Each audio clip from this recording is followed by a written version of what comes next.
Relax, big guy. We'll take it from here.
You may even get tired of winning, and you'll say, please, it's too much winning. We can't take it anymore. Mr. President, it's too much. And I'll say, no, it isn't. We have to keep winning. We have to win more. We're going to win more. What's going on, everyone? Welcome to the ASTROLABE. Happy Monday to you guys. The Seahawks are Super Bowl champs. What a game. What an absolute game. You guys were talking about it in the chat, the pre-show, and Bobby Ballbags was talking about how nerve-wracking it must be. And I'll admit, right leading up to kickoff, the last couple hours before it, I was starting to get a little bit long-tailed cat in a room full of rocking chairs, kind of. Oh, okay, all right, here it comes. This could either go really, really well or really, really poorly. But given where the Seahawks are as a franchise right now and how much they overachieved this season, it would have been really rough, especially once they went up 19-0. Once they went up 19-0 after just absolutely smothering the shit out of Drake May, just completely putting a lid on the Patriots offense at a generational level. Like this was one of the single best defensive performances of all time. Among a sample of probably, 10 or 15. Top 10 or 15 defensive performances of all time. But I kind of expected it. That was you guys remember I predicted 34-20. And that's because I expected it to kind of go like this. The Seahawks have played a lot of games this way this season where the first half kind of doesn't matter the quality of the opponent. The Rams were and the Bucks, one weird game against the Bucks, but the Rams and the Bucks were kind of the exception. Otherwise, it was each game would be kind of a slow, grinded out slog in the first half. And then they would just kill the game off and pull away in the second half. Just a completely generation redefining defense. There's so much that goes into this. And I'm going to use this chance right now to say, right now, I am going to announce that there is a Matt football or Matt sports ball and general podcast coming. I don't know exactly how it's going to work. I don't know how, but watching the level of discourse over the last few days among so many of our guys just has me at my wit's end. We need to spread the word about the merit of sports ball. We are going to become sports pilled here. I've got someone who has agreed, wants to do the show. I'm not gonna mention him just yet because I have no idea exactly how it's gonna work. But I'm gonna make it happen. There is so many things. There are so many things within the whole sports ball following, understanding world that inform so many other things. And frankly, there is, if you're talking about wanting to have a like absolute political power where you can do whatever you want, you need to be able to understand and captivate the culture on a level that is currently unattainable for right wing, like the most based of the right wing people. They have zero ability to actually positively influence the culture right now because they do not understand it. They simply don't. And they start firing off these sports ball takes, and they look like absolute dweebs. They sound, to anybody who's even casually familiar with the game, it's totally credibility destroying. You could dislike sports. You could dislike those things, but you can't be, there are people who have dedicated, and I'm talking millions and millions of people who have dedicated their daily lives to following these things closely. This is one of the single largest, what do you call it, markets, industries in the country. You cannot be this illiterate. Whether you're talking corporate structure, the history of the league, the sociological dynamics within the league, the financials, the market incentives, even to things like the way that the meta of football changes. Football in particular, because it's kind of unique in the way you got your offense, you got your defense, and your offense plays, and then your defense plays, and then your offense plays, and then your defense plays. There's a lot of people don't like how it's start and stop, but there's actually a lot of features to that. It is one of the greatest models for warfare that we have in society right now being played out on a regular basis. So being like, we're going to take absolute control of the political apparatus and govern authoritarianly, while also being wholly ignorant of one of the last remaining vestiges of legitimate martial combat. And all the different variables that go into it. Fighting a war is much more about logistics and strategy and funding and the interactions of large, powerful bodies and organizations of people. That's what football is. These are little miniature sponsored private armies that have a particular sort of battlefield that they can operate within. But you could say, oh, well, the structure is gay. It is. This is what we have to work with. Superior B says football is the reason Americans win wars. Unironically, yes, it is a distillation of the American martial spirit. And if you have contempt for what the present distillation of American martial spirit looks like, that's fine. You can have contempt for it, but you can't have contempt for it and also be wholly illiterate in it. You can't do this and be loud about it. All you're doing is just, you're embarrassing the rest of us. And there's this strong stigma against sports ball. Oh, you got your favorite black guy?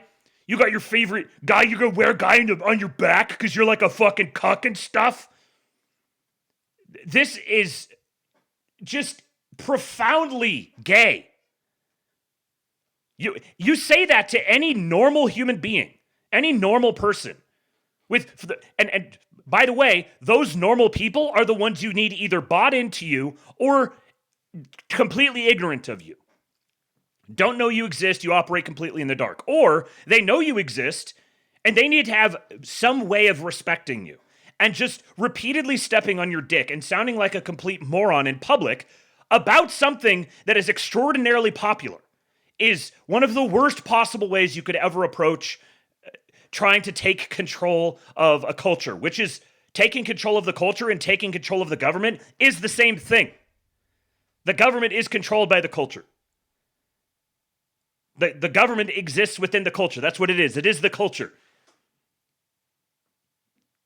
You got to be able to meet the normies where they're at. Even if, like, I'm saying, I'm happy to be in among the normies. I want to be among the normies. It's great being around the normies. But even if you don't like being around the normies because you're kind of antisocial and autistic and you grew up on the internet in spending all your time in like weird little niche subcultures, and so you're only kind of comfortable in those subcultures when it's through the internet, but then you get out in person and you're kind of awkward and goofy and uncomfortable and you don't like it, you kind of want to get back to the computer again. If you're that way and you don't want to be in and amongst the normies, that's fine. You don't have to be. This doesn't have to be your hobby. But you at least need to know what it is you're talking about. You need to be moderately informed on it. Like, you might have someone who's not super into politics. They're not like following the day-to-day. And if you ask them about it, they're kind of like, oh yeah, there's Trump and he like pisses everyone off, and but he's doing a lot. I like what he's doing, and I don't really focus on that. I've got other things I'm thinking about. There's way, way more of those people than there are of us. So you can either ignore them and be like, how do I just stay in the dark from them? How do they prevent me from, how do I prevent them from ever seeing me so I can do whatever I want without them noticing? That's fine. Great. Yes. Go do that. At least have an appreciation for who they are, that they're your countrymen. That these things are extremely important to them. And for many people, these represent deep family memories. I grew up with my family being deeply intertwined with our local sports leagues. A huge number of the memories that I have with my dad are in and around sports. Our relationship for my entire life has been defined largely around sports. Many, many other things, but sports has been a constant. This is the way it is for many, many people, particularly when you have something like a season the Seahawks just had. Where this is not just like, oh, like some stupid bread and circuses thing, whatever. This has been an entire like community spiritual experience. People who live in and around Seattle just went through a sort of a spiritual experience collectively. I don't mean that to like overstate it, but also you can't understate it. And I can tell you from firsthand experience, people in and around Seattle are not a bunch of hipster shitlibs.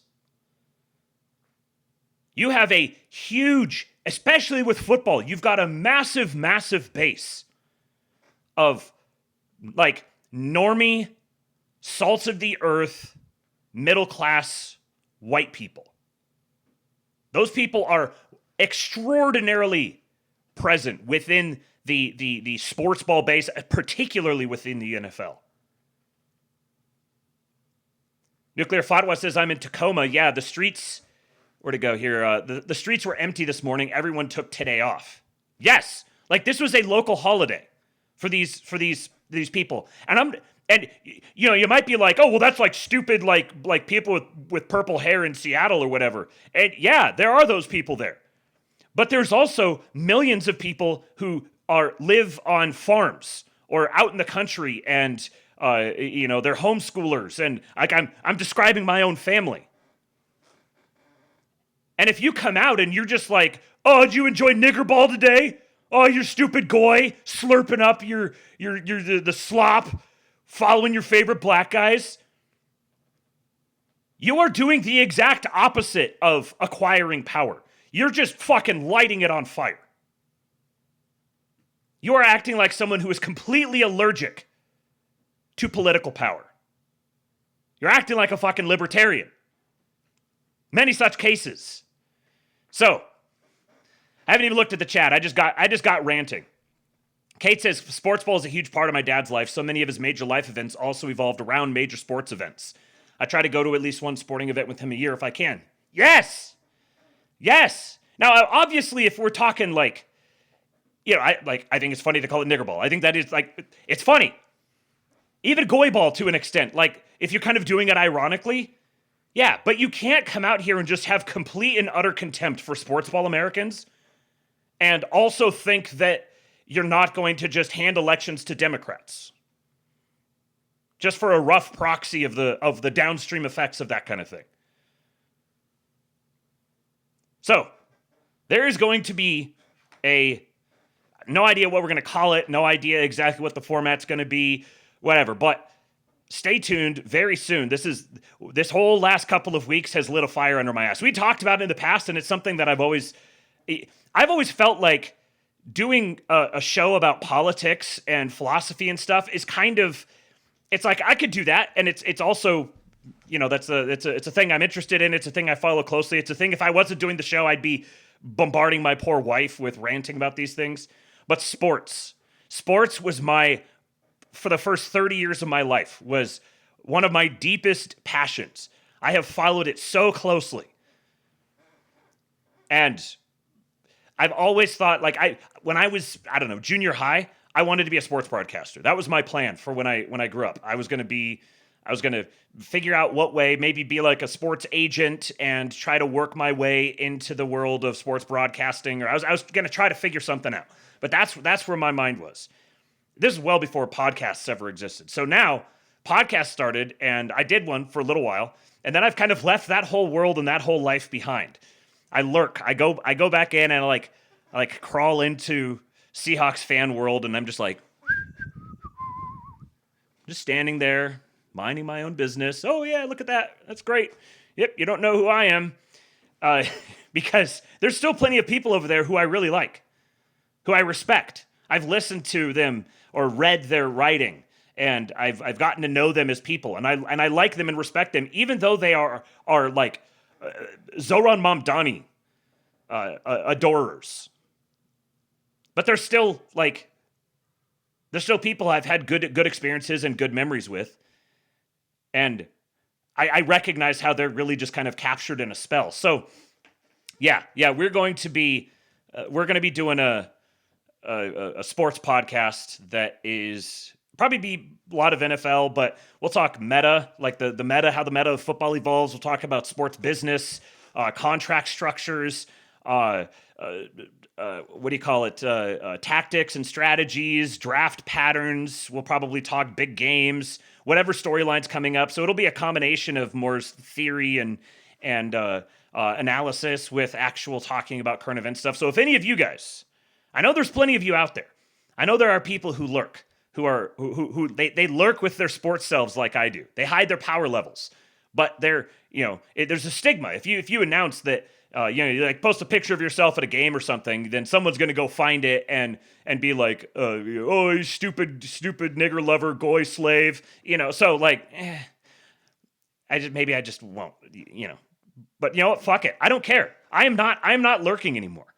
I'm not going to do this just hide over here with one part of my life and hide over here with the other part of my life. No, we're smashing it all together. So, be on the alert for that.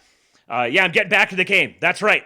I'm gonna be rusty. I gotta polish some things up. I have a little bit of it in today's show, a little talking about the Super Bowl itself, but I have to get to some of the support here, and we got a new game that we're gonna play with the tips. If you watch the ASTROLABE, then you may then you heard about this, the ASTROLABE from Saturday. It was Saturday morning cartoons. Generally speaking, there was some other stuff in there. So good. So good. And Asuda actually sent me a bunch of DMs that I skimmed and I haven't fully sat down and read and processed and sent back to him. But he's on to something. Very much on to something. So thank you to Duffhead for resubscribing. Thank you to David Atlas for subscribing. Thank you to Wigatine Maxer for some hypes. Jeff Accordion with some hypes. Bobby Ballbags with a gifted sub to Caradwin and Spud Ruckus. And then, hang on. Hey!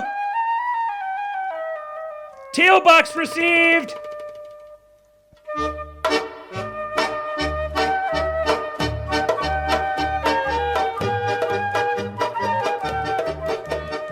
Congrats for the Seahawks.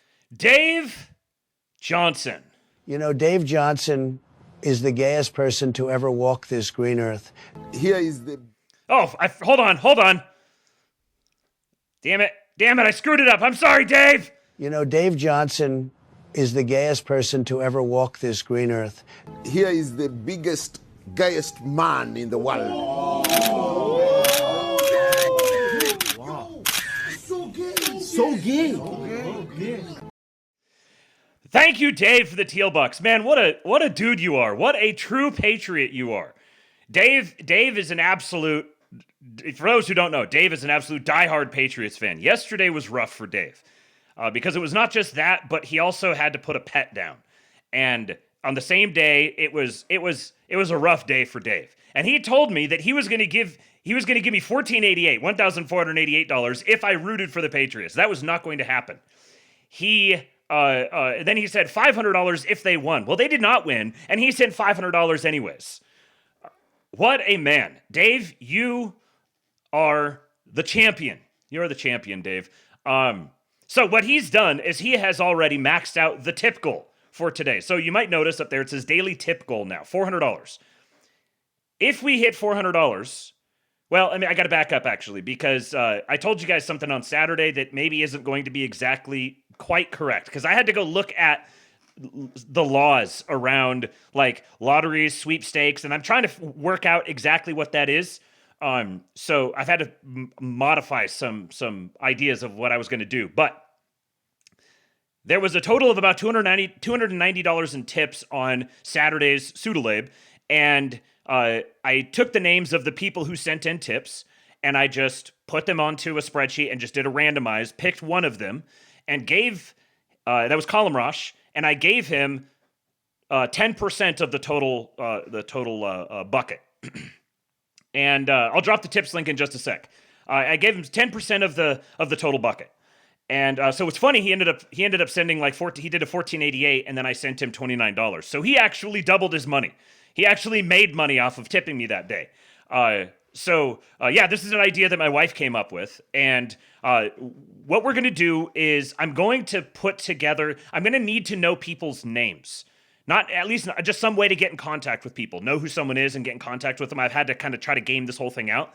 So I'm going to make just a little Google sheet to put everyone's information in. And all you have to do is give me some kind of identifier. And then I'm going to draw from that. That is going to be the pool of people that I draw from. So not just people who donate, but the entire database of people. And I'm going to reset it every single month to make sure that it's people who are actively listening, who are actively engaged. So when you show up, and if you go fill out your name on that spreadsheet and you do it once a month, then you'll be constantly potentially eligible for, I don't think that I can do 10% of it. I wanted to do 10%, but I think that I don't think I could do straight cash. You know, I just gave my buddy Colin Rosh I just sent him some money just because he's my friend and we have a history together. But I'm going to send probably a gift card. I think that's what I'll do. I'm going to do a gift card. But for today, I'm going to do the exact same thing that I did on Saturday. So Dave has already hit the goal. So in this case, you don't need to hit the goal. Normally, you'll need to hit the goal for me to do the random drawing. Today, you do not need to hit the goal. Dave already hit the goal for you, so anybody who sends a tip will be eligible for the drawing for today. So now I will just drop the tips link in here. Make sure I got all of that out. Tips.kingpilled.com. I appreciate you guys. Tip link. And reminder, of course, that if you don't want to mess around, some people have issues with the tip link. If you don't want to do that, then just do Cash App or Venmo, just at KingPilled. But let me know. Let me know in the chat. Make sure that I see it so that you get so that I'll go check it and make sure I get you on the list. All right. So here is Democrats are seething. I love these Democrats are absolutely seething posts. After seeing many Seattle Seahawks players share their love for Jesus. What does Jesus mean to you? God is love. But whenever you see me, it's a reflection of God. I am a believer, believe in Christ. I believe I'm here to serve others and to serve the Lord. So I feel like your faith directs your path. He brings so much joy to my life, that I can truly say, I'm happy waking up each and every day. God's always had a plan that was way bigger and greater than anything that I've ever imagined. So He died for our sins, you know what I'm saying? So we can live eternal life in heaven. Jesus is everything to me.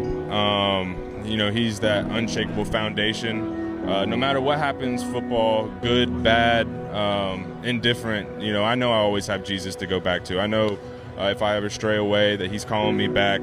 James 1:2-3, consider it pure joy whenever you face trials of many kinds, because you know that testing of your faith produces perseverance. That's something that I really that's been my lock screen ever since I tore my ACL. Christ is king. Jesus is love. He loves you. He loves me.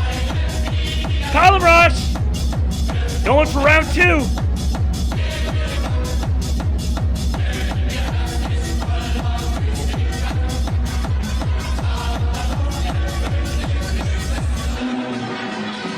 Salute. Thank you, Column Rush, if I can get to it. Salute. I got the soundboard working again. Thank you, my friend. He is my Lord and Savior, so I mean, everything I get to do is because of him. Why not Jesus? You know what I'm saying? Jesus is always going to love you. He's always going to be there when you need him. He died for you. Young Goive! 3 inches coming hard and fast. Prepare yourself. You sell yourself short, friend. Anything possible with him, you know. As long as you know you got him in your life, and you keep him first in everything you do, man, you can do anything, man. The sky's the limit. Jesus. This is one thing that there aren't a lot of places in mass popular society today where you will still get guys explicitly giving praise to Christ. It's been a traditional holdover in sports, and for many of these guys, they're just saying this because this is what you do. But that's the world we used to live in. The world we used to live in is the people who didn't really believe, they still just did the things. That's what a Christian society is, where people are just acting Christian. They're acting like Christians. LARPing is praxis. So this is another big thing for the pro sports ball column, is there's not a lot of other places. Think about Hollywood. Like it stands out if someone in Hollywood says something like, comes out, I give thanks to my Lord and Savior, yada, yada, yada. But it has persisted within especially the NFL.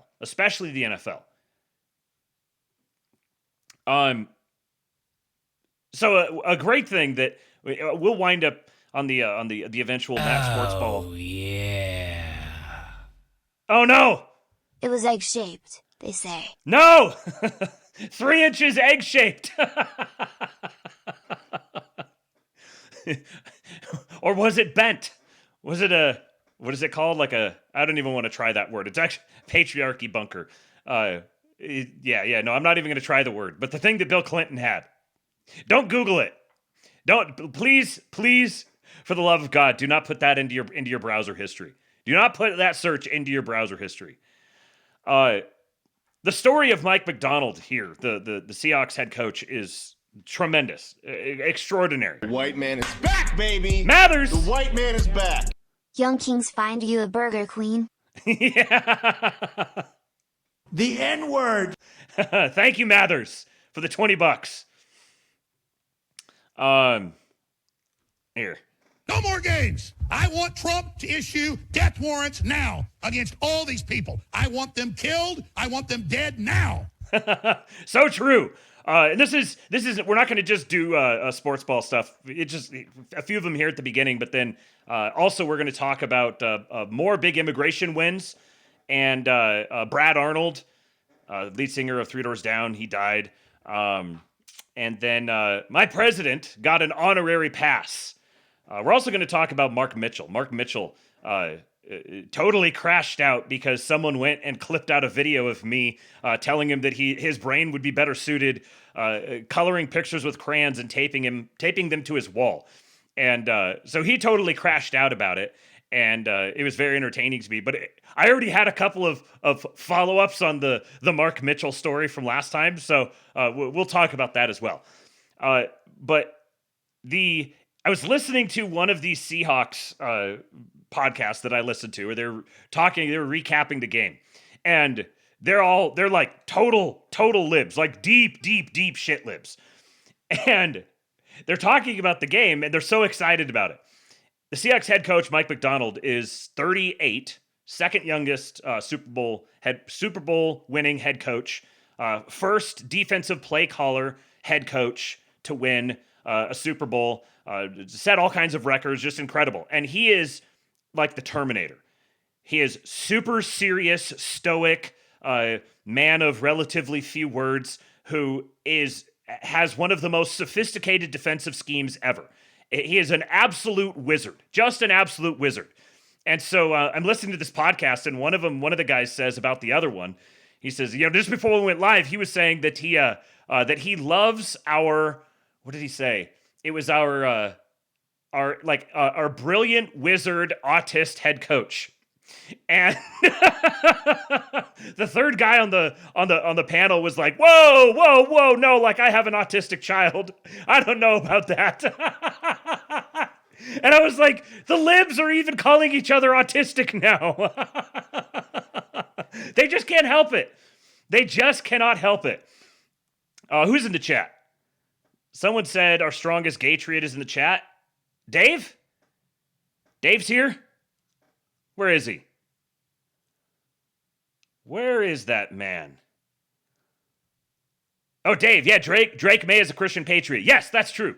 Drake May is also, has a very bright future, I think, and is a great story in and of himself. The white boys are coming back. You're gay. No, whoops, wrong one. White males way up. White males have gone through the roof. White males way up. Oh, I forgot to say that as well, Mr. Sue. Thank you for reminding me. Dave, I told him before the game started that I was going to give him mod privileges in the King Pill Discord if the Patriots won. And then about halfway through the game, Dave hadn't showed up. We were all talking about it in the server there, and Dave hadn't showed up. And I was like, oh man, is he taking this really hard or something? And so I just made him a mod anyways. You know, so he said he was going to give me money if the Patriots won, and he gave it to me anyways. And I told him I was going to give him the mod, the mod position in the Discord if the Patriots won, and I just did it anyways. So basically, he bought moderator for $500. You know, and I think it's a good deal. I am absolutely for sale. I am adding to the teal bucks every single day. But here is the extraordinary autistic head coach of the Seahawks, who, interestingly, this chick presenting the trophy to him here, they were high school classmates in Georgia. I believe God called me to be a coach, and I listened to him, and I thank him, and we are incredibly blessed to be Seahawks, to be 12s, and now we're world champions. I believe. There are so many amazing stories that came out of the Seahawks locker room this year. And that this is another great like set of storylines that you can track as like what are wars, but you know, it's a bunch of dudes going into the trenches, quote unquote, and going to war together and building camaraderie through crisis and all that sort of thing. So these are very real things. And everyone, the sports conversations typically devolve into either it's like total autistic analytics, momentum is fake, you know, that sort of, or it's the total opposite side, like the numbers are fake. All that matters is like, you got to have the freaking drive, dude. And you may be surprised to learn that I'm a radical centrist. And I say that both matter. So, you know, this is another big story, a great case study. If you're trying to understand how society organizes itself, and then how you can work to and influence and move that, then studying the way that locker rooms work and the life cycles of certain coaches, the life cycles of particular players, how rosters have to be built, taking various different cap space and positional averages and contract lengths and dead cap versus cash and all these different things. Building and running an organization. There's so many freaking angles on this. So I'm just going to start doing my own show, just talking about this stuff. And I know plenty of you guys probably aren't going to want to probably wouldn't find it interesting, but I would say just at least give it a shot. This was another. I just wanted to show this. If you note the very prominent cross earrings on Mike McDonald's wife's ears. Well, I can't. Well, I guess every once in a while I just cannot zoom something in, so I can't zoom it in. But she's wearing big cross earrings. So how was your day? Like, you can't believe it, you know? So awesome. It's surreal. You did it. I love you. I'm so proud of you. We did it. We did. We did it. We did. We did it. We did it. And you know what? We did not care. We did not care. These junkies. What do you think, buddy?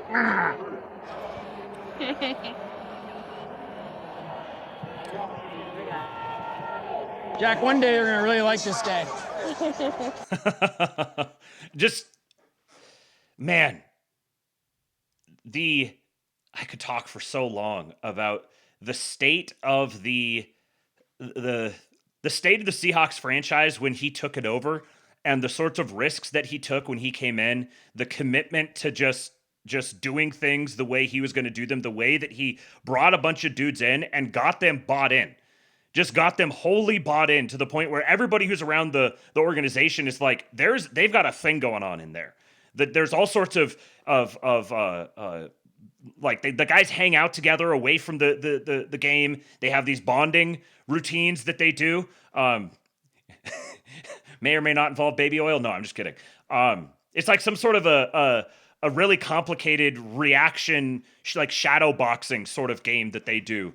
That has made them really, really tight, and getting all the different positional groups to meld together to accept different roles. Just an absolute masterclass in persuasion and knowing how to be a manager of men. And this is American as shit, man. Having a guy come in to a sports franchise and take it over and throw off a bunch of dead weight, make some hard decisions, and just strive forward, creating his own path, doing his own unique, original thing. I mean, it's derivative of others in certain ways, and the dude's 38. The dude's my age.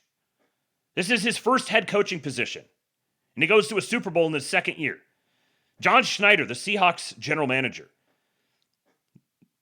to build up the Seahawks with Russell Wilson and the Legion of Boom, with Pete Carroll, and then go through the downfall of Pete Carroll's, the end of Pete Carroll's career that ended on a really kind of a rough note, to be in quarterback purgatory and be able to just say, nope, we're going with Sam Darnold. We're going to stand by him. We recognize the work that he's put in, and he's going to be our guy. And we're going to meld the offense and the defense together to complement each other. Is just, this stuff is my crack. Watching the way that organizations navigate like this is just incredible stuff. And then out there, a bunch of like really humble Christian dudes on top of that. Look at this. One of the guys who actually, if the defense had been maybe just the statistically had been just a little bit better, then he might have had a shout at MVP. Derek Hall, he was like the fourth pass rusher for the Seahawks. He was born at 23 weeks. He had no heartbeat, and doctors gave him a 1% chance of survival. But his mom refused to take him off life support. Today, he's playing in the Super Bowl.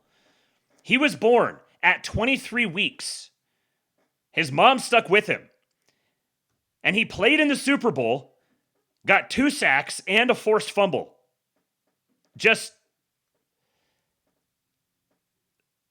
how can you not love this shit? The love of a mother for her son will never be overcome, said Jack Posobiec. So just a couple of my favorite stats out of this. The Seahawks defense had more sacks and takeaways in 2 games at Levi's Stadium this season than the 49ers did in their 8 home games combined. 7 sacks and 3 takeaways.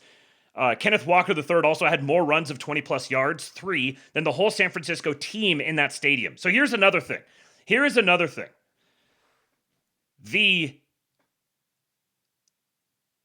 The rivalry in sports, and particularly the way that manifests into rivalry between cities.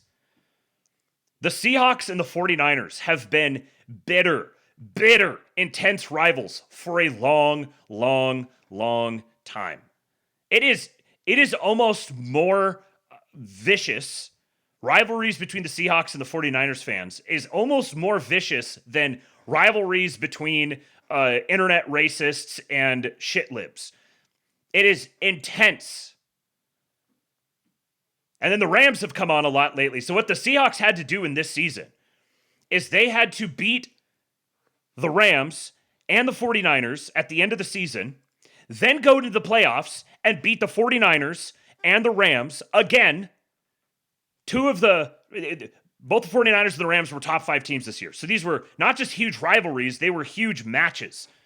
The matchup was just juicy as hell, and the Seahawks went through that whole thing and then went back to the 49ers home stadium.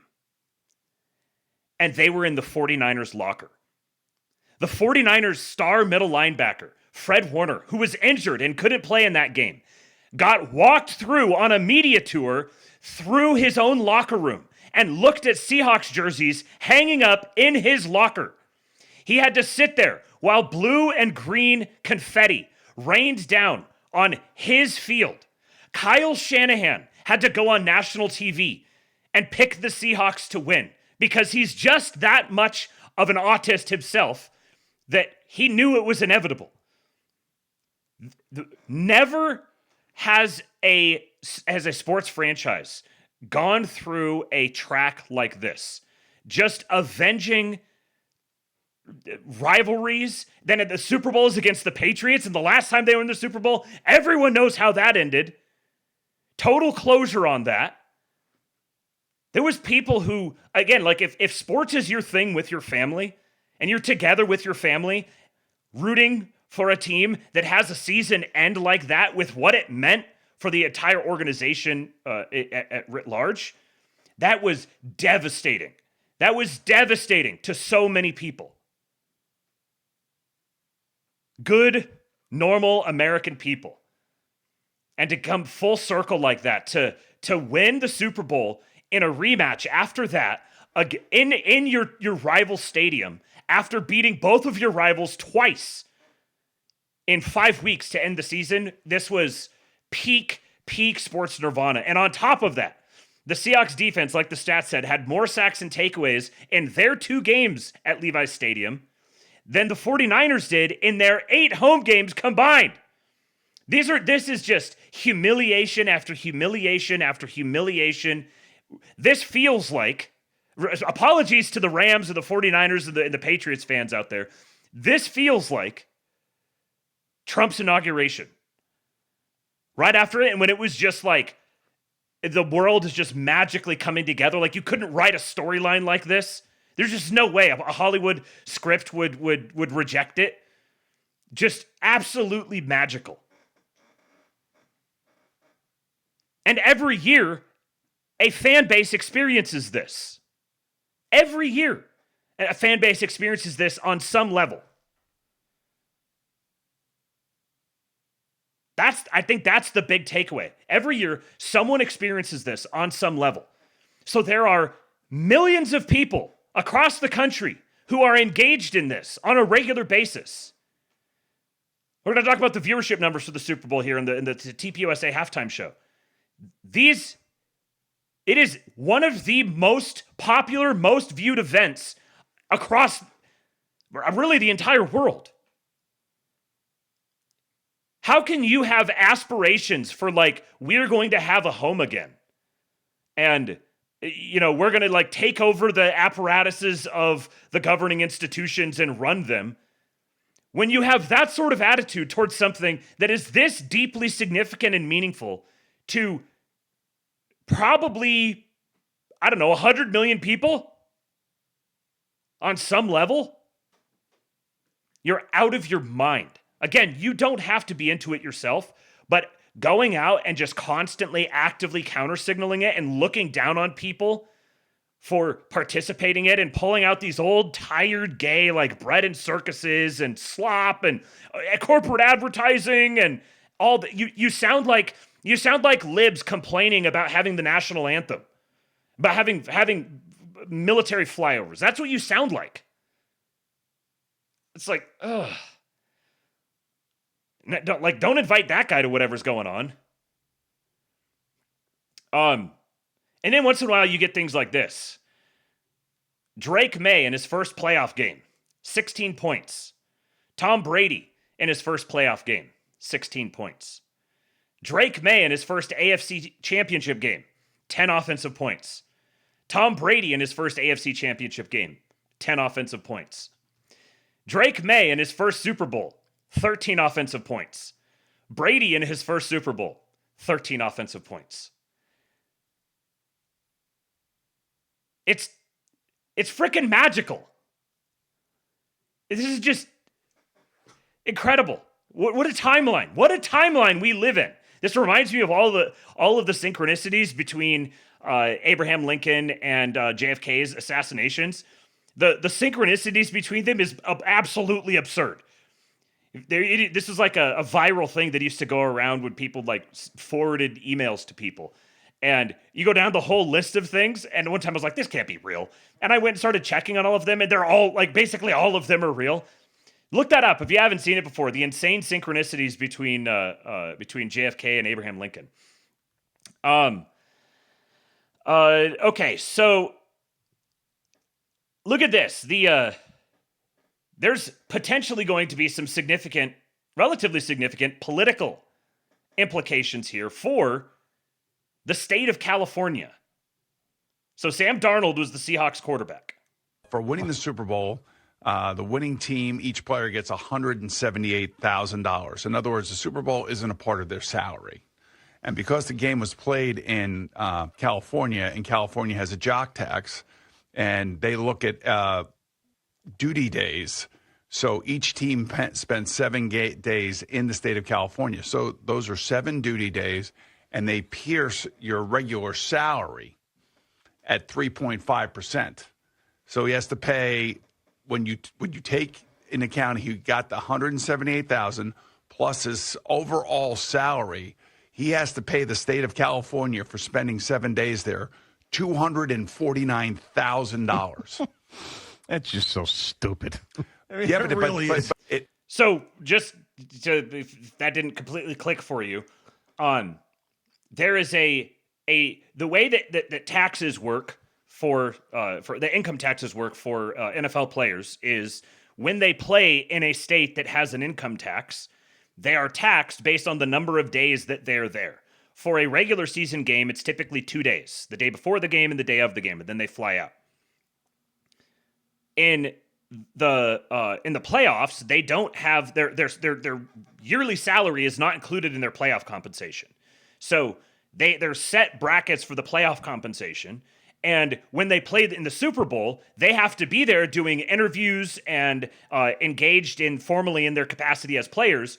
So they are taxed for 8 days because they have to be there for 8 days, the build up to the game and then the day of the game. So the money that Sam Darnold was paid for the time he was there, coupled with the taxes that he had to pay California for the games that he played there during the regular season, added up to him losing money by playing this game. It ends up costing him $71,000 to go play in California. Now, if I'm the NFLPA, now you got to remember, it's probably even more than that because since he's in Seattle, he's playing against San Francisco 49ers. So that's another day he's there. And he's playing against the LA Rams. That's another day he's there. So he's probably had like 9 or 10 duty days, or maybe even more than that in the state of California. So if I'm the NFLPA, I'm like, hey, we're not playing any more Super Bowls in California. We're just not doing it. That is the very interesting takeaway, because I just spent however long talking about how, 45 minutes, talking about how significant of a cultural and financial and institutional force the fucking NFL is. And the NFL Players Association, then, by extension, is itself also extremely powerful. So there is going to be some sort of modification made to California's tax structure because of this.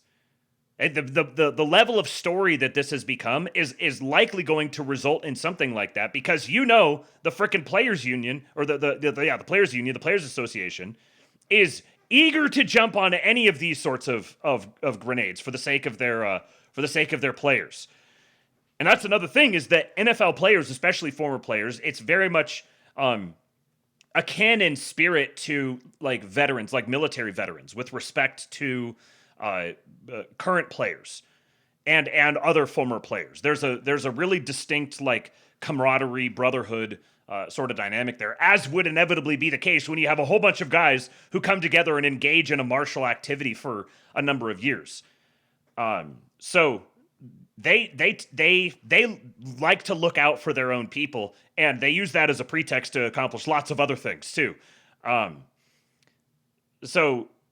Oh yeah, that was another interesting story. The substation at Levi causing all the soft tissue injuries. That was something that really broke out, and all of the shit lib sports fans were like, this is just stupid conspiracy stuff. Like, it's not real. But there's multiple players now who are like Christian McCaffrey was like, I think that there's definitely maybe something there. There's 100% there are players who have decided to go down that rabbit hole and see if it's legit. And many of them are going to conclude that it is legit. I'm not saying it's legit. I don't know if it is. I wouldn't be surprised if it is, but I'm telling you, there's going to be a bunch of NFL players who go down that rabbit hole and decide that's legit. I'm not going to play for the 49ers while they have that there. So and think about the downstream effects of this. There's so many opportunities here. If you understand the sports ball world, there are so many opportunities. It's such a significant cultural institution. And the idea that, oh, well, it got taken over by a bunch of Jews and blacks, so we're just going to I don't know, like reject it or something, is directly equivalent to being like, oh, well, the federal government is just full of Jews and women and blacks and gays and whatever. So, some cast of aliens has taken over this major important social institution, and so we're just now going to eschew it and not have anything to do with it. And you claim to be a patriot? You want to talk about your homeland? Your heritage? Give me a break. Yeah, just win by losing, bro. Okay, I think this is this is the last I had to do this one just for nostalgia's sake. And shout out to Buck Johnson. You got any other Raiders fans here? I know there's Buck.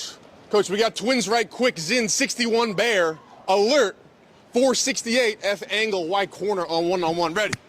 Let's go flip right double X jet, 36 counter naked waggle at 7 X quarter killer with 358 cannon. Hey, that's got me feeling nicey. I like a little double right zap, 48 Rhino. Hey, alert, 465 F angle, Y delay on one-on-one. Left right, 200 jet X stick Z flash Oakland. Hey, let's go. No, let's go red left switch Z right, sprint right to you corner, half back flat. Hey, I like right in gin, 465 F corner Y angle. Let's go dice right flash, 76 zap X individual. Hurry up.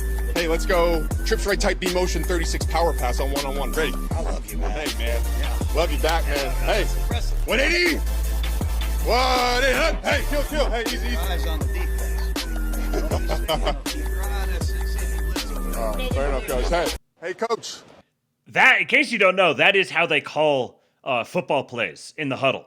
The play clock starts, and they have up until there's 15 seconds left on the play clock for the coach on the side to call the play in the helmet. There's a helmet microphone for the quarterback. So the offensive coordinator or the play caller calls the play. He hears it, then he has to repeat it to the rest of the team in the huddle.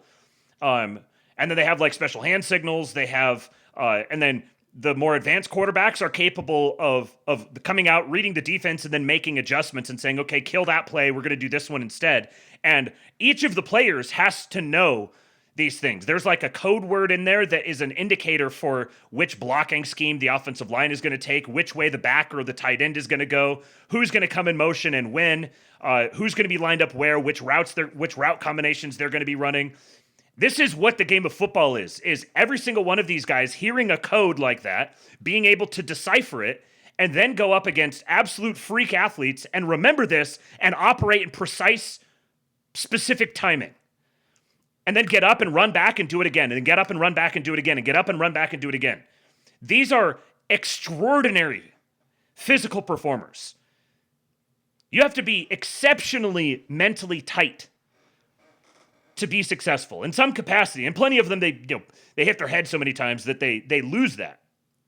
But I think a lot of people see it as just like, oh, these are just a bunch of big brutes just like smashing into each other or whatever, and they are insanely athletic and intelligent and have to be able to memorize patterns and all sorts of stuff. That these are human beings operating at peak performance. And I think that's awesome. Now, there was this big TPUSA halftime show, And this was something that I was very interested to see because I wanted to see, number one, what they would do, and then I wanted to see how it would be received. Because there is a major, major cultural opportunity here. The Super Bowl commercials, I kind of assumed that everybody knew this, but it seems like either people are just a little slow or something. Super Bowl commercials are extraordinarily expensive. That's the stand-in term people use when they're talking about something that's like really hyper exclusive and expensive. Super Bowl commercials. So getting a Super Bowl commercial costs, I don't know, I think it's some millions of dollars. I don't remember anymore. I used to know once upon a time, but I don't even remember anymore.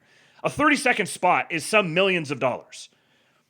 One of the biggest, it's probably the biggest advertising event of the year. By far. So, if you can take the Super Bowl halftime show and pull a substantial number of people away from it, you're going to make a dent. You're going to force the NFL to move. You're going to force a bunch of other things to happen downstream from that because you're going to have a bunch of really pissed off advertisers.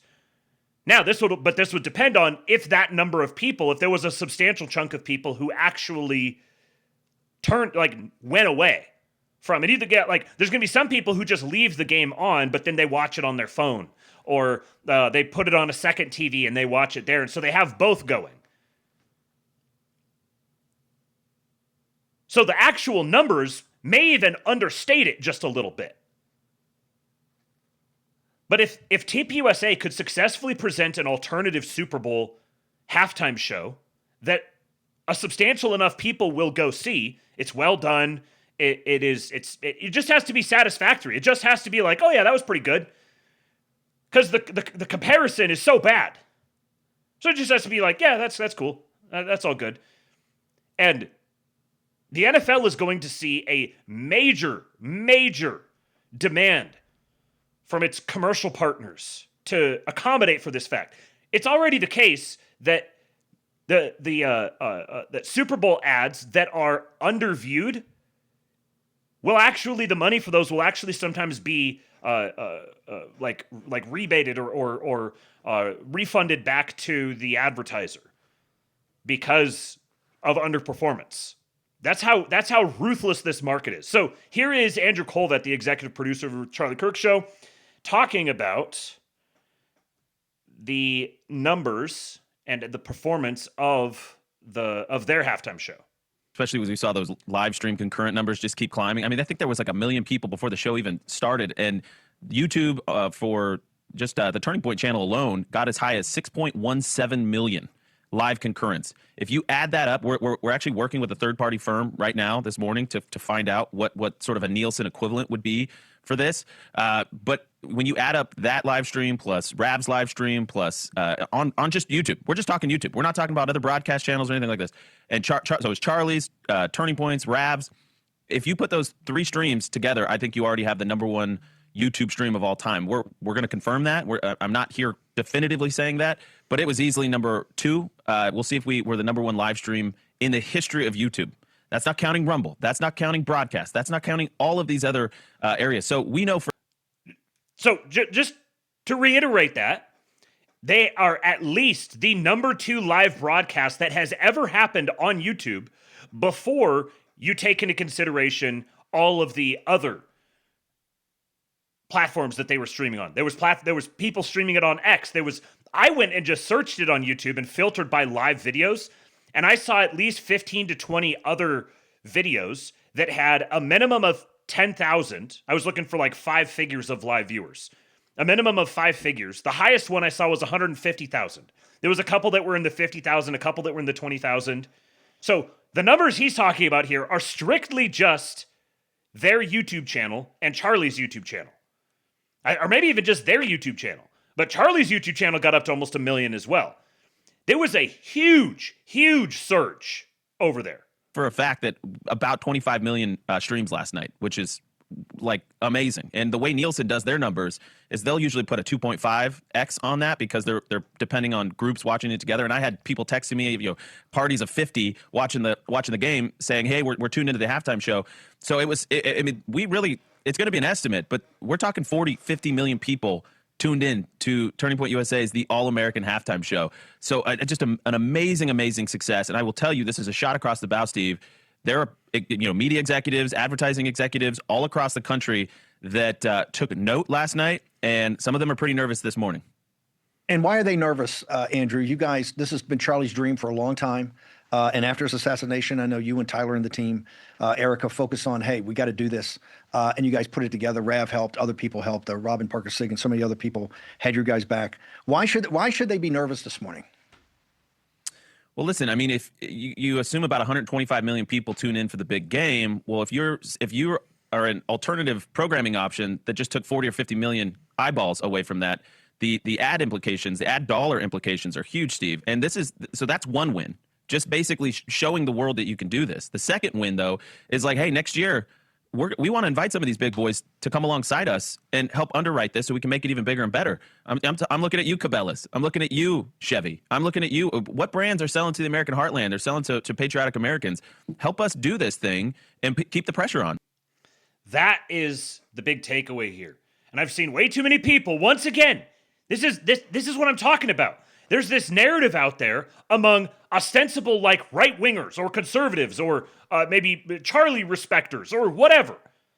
People who are very angry about the Trump administration for not being based enough, who are also counter-signaling this.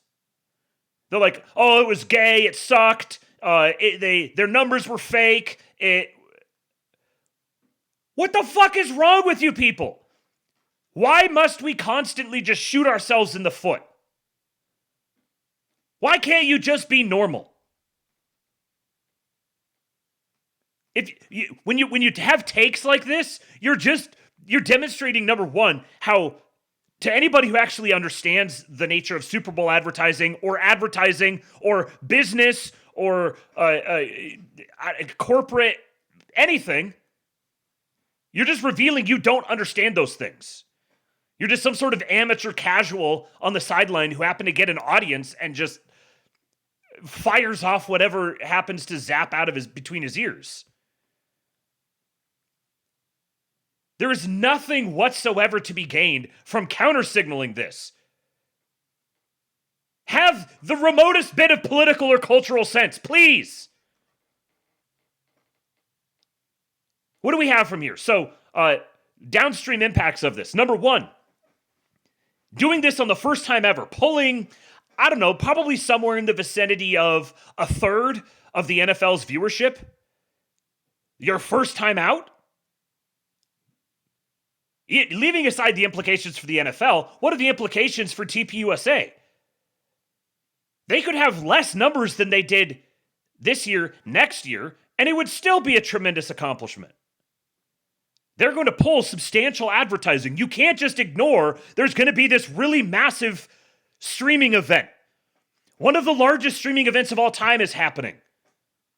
And you're just going to ignore that? You're not going to advertise on it?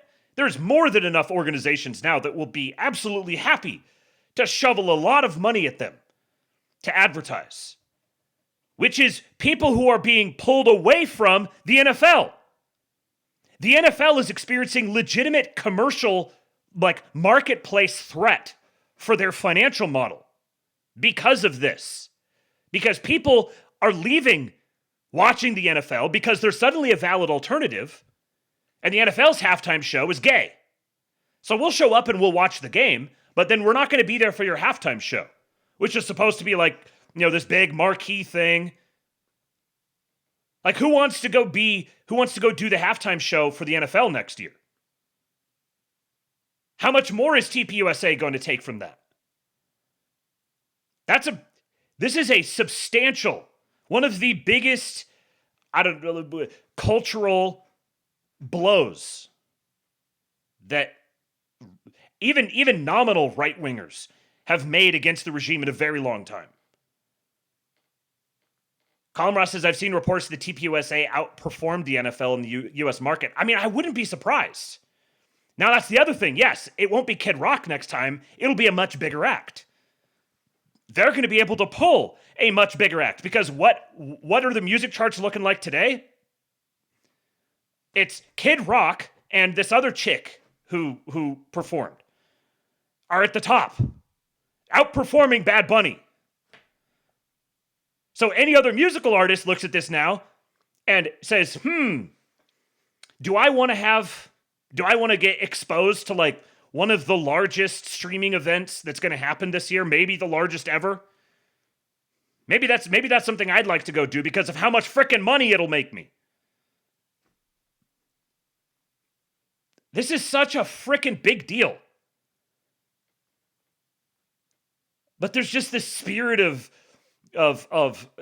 just pessimistic, doomer, blah, hanging over everything that it's completely blinded people to extraordinary things happening around us. This guy here, Tyler Farnsworth, tweeted, and he's got 1,700 followers. He's just a poster. Said Andrew Colbert made a very powerful point here. I just ran the math from the end of the second half of play. I logged 25 unique ad slots, 12 before the halftime show, and 13 after the show, but before the game started back up. These spots represent a conservative $300 to $500 million in ad revenue for NBC and the NFL. I give this range because this space also includes the exclusive Apple Music halftime sponsorship and the Toyota halftime analysis, priced much higher than a traditional TV spot. We're talking $500 million in ad revenue that lost approximately 22% of its audience to TPUSA. I already know several advertisers who want to get in front of this audience next year. The game has forever changed. And literally the only reason that this halftime show exists is to pander to white people.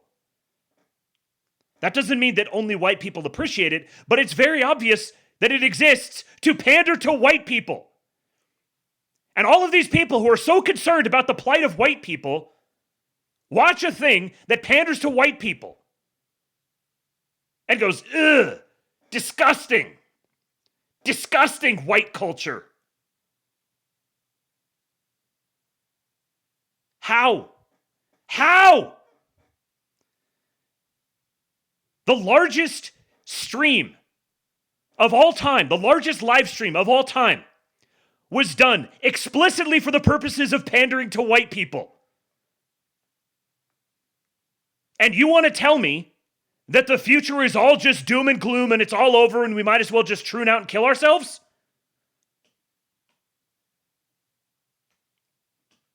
This is pathetic. Absolutely pathetic. A great thread here, breaking this down, from our fugitive truthster. Chris Rufo says the problem with the annual conservative outrage cycle over the Super Bowl halftime show is that it has no impact on the NFL and makes conservatives look weak and left behind.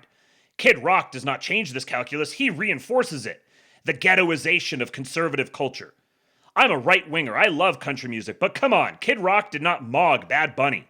This wasn't a stunning culture war victory. Advertisers are not going to flock away from the Super Bowl. Conservatives have started lying to themselves and to their audiences. Not good. All this says is, I don't understand the things I'm talking about.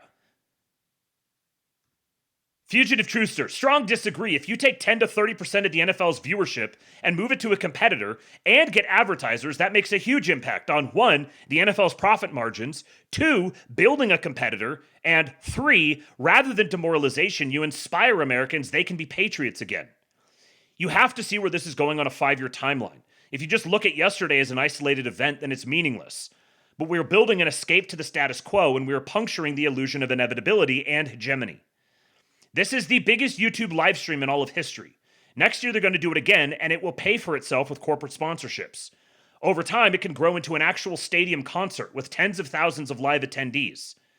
The last time the NFL faced a serious threat like this was when Donald Trump tried to create a rival league, and after a long court case, he won the case, but was awarded $1 as a meaningless Pyrrhic victory. 1980s USFL. Before that, you have to go back to 1960 to 70 and Al Davis backed by the Mafia. The last time the NFL was challenged like this, the NFC and AFC posed an existential challenge to each other, and this was resolved with the merger that has continued until today. I took advertising and public relations classes in college that went over the math on advertising in the Super Bowl. It's the most coveted, expensive advertising in the world, and airtime slots are priced to perfection. If you take 10 to 30% of viewership, all the sponsors bleed. Sometimes the NFL even gives refunds to corporate sponsors if Super Bowl viewership underperforms projections.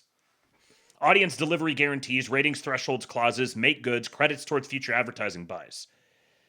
This is a repeat of the Bud Light Dylan Mulvaney scandal. Corporate America has made a calculated decision they can ignore their primary consumer demographic based on the retention of network effects, competitive moats, economies of scale, prestige, and inertia. It's very plausible that 3 years from now, Turning Point USA could put on a concert with 50 million viewers who watch the first half of the Super Bowl, then change channels during halftime, then flip back for the second half of the Super Bowl. This is a key audience demographic. DEI and leftism were based on an incentive structure where top-down institutions could slowly boil the frog and implement a Marxist cultural revolution because switching costs made it impossible to opt out. If you give people a convenient alternative, this strategy collapses. All of cancel culture relies upon using soft power and financial strings to isolate individuals, fire them from their jobs, and prevent them from organizing. If Red America and Blue America organize based on Schelling points, this kind of covert incrementalism fails. What matters is that 1, this concert was aesthetically very high quality.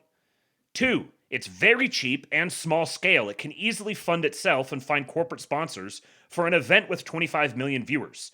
And 3, it will fund itself while remaining beautiful.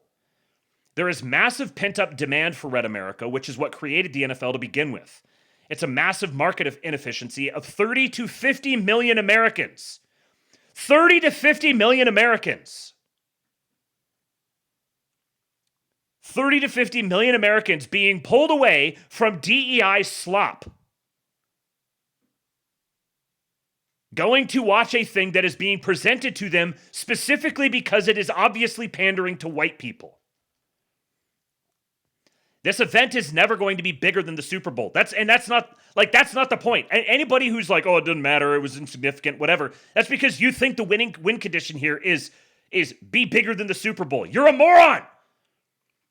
If it can take 25% of the Super Bowl's viewership during halftime and fund itself with live tickets and corporate sponsors, that's the win condition. Kid Rock is a celebrity who is willing to take risks and be socially ostracized.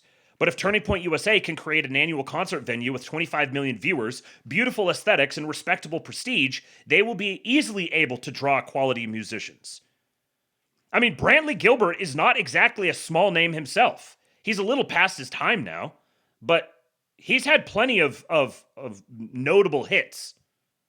And like, again, people confuse I don't like it with it's insignificant or it doesn't matter or it's bad. You don't have to like Kid Rock's music or aesthetic or Brantley Gilbert's music or aesthetic. You don't have to like those things to also be able to recognize their significance.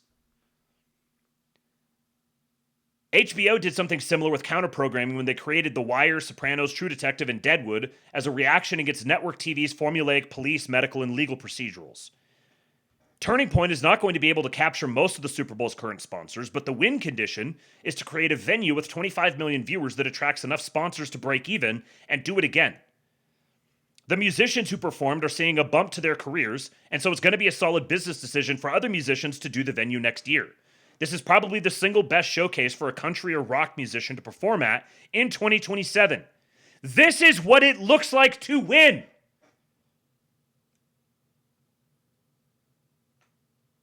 At this point, I'm convinced that anybody publicly talking about the 14 words or anything like that is just a gay LARPer.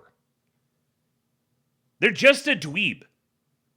They just they were ostracized and dorky and unpopular as a kid going through school and everything, and now they've found some sort of cool kids club, and they can get a bunch of KKK, and they can get a bunch of updoots if they say all the right edgy things.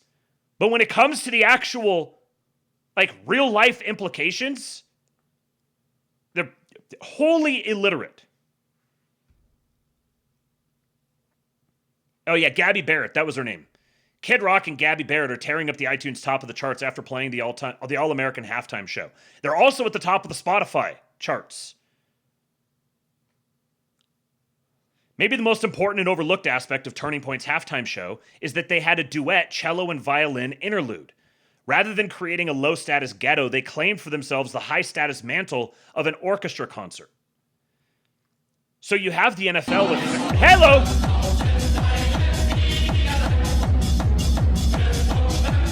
Mr. Sue!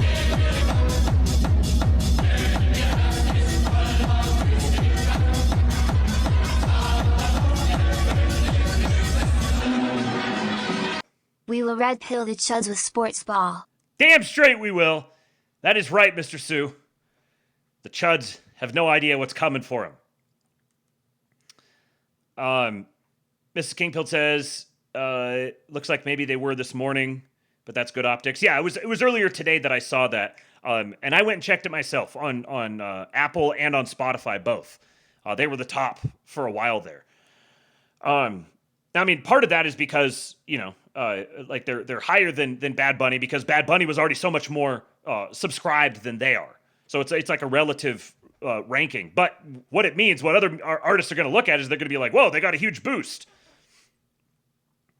So you have the NFL with fat black asses twerking on top of cars during the commercials and gay men grinding during halftime, juxtaposed against Turning Point using a duet cello and violin in a very quiet, dark acoustic space. This is a great seed for the future. The actual story here is the NFL is making a business decision to go for a low-cost, undifferentiated global market by appealing to Spanish and foreign audiences, so billions of viewers will add revenue. NFL feels confident they can ignore yet retain their core demographic. In response, Turning Point is making a business decision of counter-programming to capture a narrow slice of the original NFL consumer market as a high-quality premium product with rock, country, and orchestra music for high-dollar white American families. You can think of this in terms of quality versus quantity. The broadcast channels of ABC, CBS, and NBC versus HBO. 1970s. But in this case, tuning into the NFL is expensive, and Turning Point's concert is free. So true, Mr. Fugitive Truster. Okay, what else did I have? Oh, yes, okay, so our president has reacted to this this Bad Bunny character. And I don't know anything about the Super Bowl halftime show. I've seen a couple of brief clips of it, and I mean, it much like the Super Bowl itself, it went exactly as I expected it to go. This is your favorite president, and this message is for Bad Bunny, or as I call him, the nasty rabbit. El Conejo Desagradable. He's a nasty rabbit and a stupid rabbit. Anytime you see a guy in a dress, that's a very stupid person. So he's a nasty guy, a horrible guy.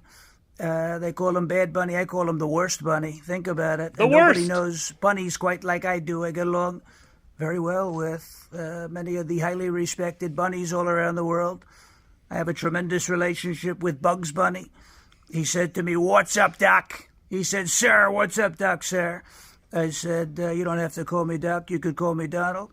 But Bugs Bunny is a tremendous bunny. He does a fantastic job on the baseball field. He plays every position. You look at him, but he does a fantastic job. I get along very well with Roger Rabbit. And what happened to him was horrible, you know. They say, "Sir, who framed Roger Rabbit, sir?" I said, "It was probably the fake news and the Democrats. They frame everybody." But he got a raw deal. And so we gave him a pardon because what happened to Roger Rabbit was horrible. It was a complete and total witch hunt, so we gave him a pardon. I got along very well with the Easter Bunny, who used to lead crooked Joe Biden around like a lost puppy. But the Easter Bunny said to me, "Sir, you have the biggest Easter eggs the world has ever seen. They're much bigger than," cried Chuck Schumer, "or Peso Store Obama. You look at Hakeem Jeffries. They have very small Easter eggs, but I have the biggest eggs the world has ever seen. Nobody's ever seen anything like it." I also got along well with Little Bunny Foo-Foo, and I ended the war between Little Bunny Foo-Foo and the field mice. He was bopping them on the head. I said, "You can't do that. You have to stop doing that, or we're going to hit you with tariffs," and we ended that war. You know, you look at it, the peace president. So We get along well with a lot of bunnies, but not the nasty rabbit known as Bad Bunny. He's a horrible person and a stupid person. El Conejo Desagradable, Bad Bunny, nasty rabbit. He hates our country and he has no talent. Thank you for your attention to this matter. Sean Farash is the guy's name. Sean, S-H-A-W-N. Farash, F-A-R-A-S-H. Incredible. Like he has totally pulled away from the pack. There's a few guys that have some very good Trump impressions. He has completely pulled away from the pack because he doesn't just have the like the voice itself, but he also has the pacing, the tempo, the distinct way of describing things, the way he does the weave, all of that. It is, yeah. No one will ever outdo his impression. Okay, now let's get a little bit of wholesome stuff here. Lots of gay influencer things out there, but this one is very, very good. So this is an update on the struggling family restaurant run by the sweetest 70-year-old parents and their kids. This is Plaka Greek Restaurant. And listen closely to a little twist about, I think it's about 45 seconds or so into it. Let's see if we have an update on the struggling family restaurant that I recently went to. So previously I did a video at a Greek family restaurant and it was empty. Damn, it's so sad there's no customers. For one person? I uploaded my review 3 days ago and a lot of you have been asking for updates, so let's see what's going on.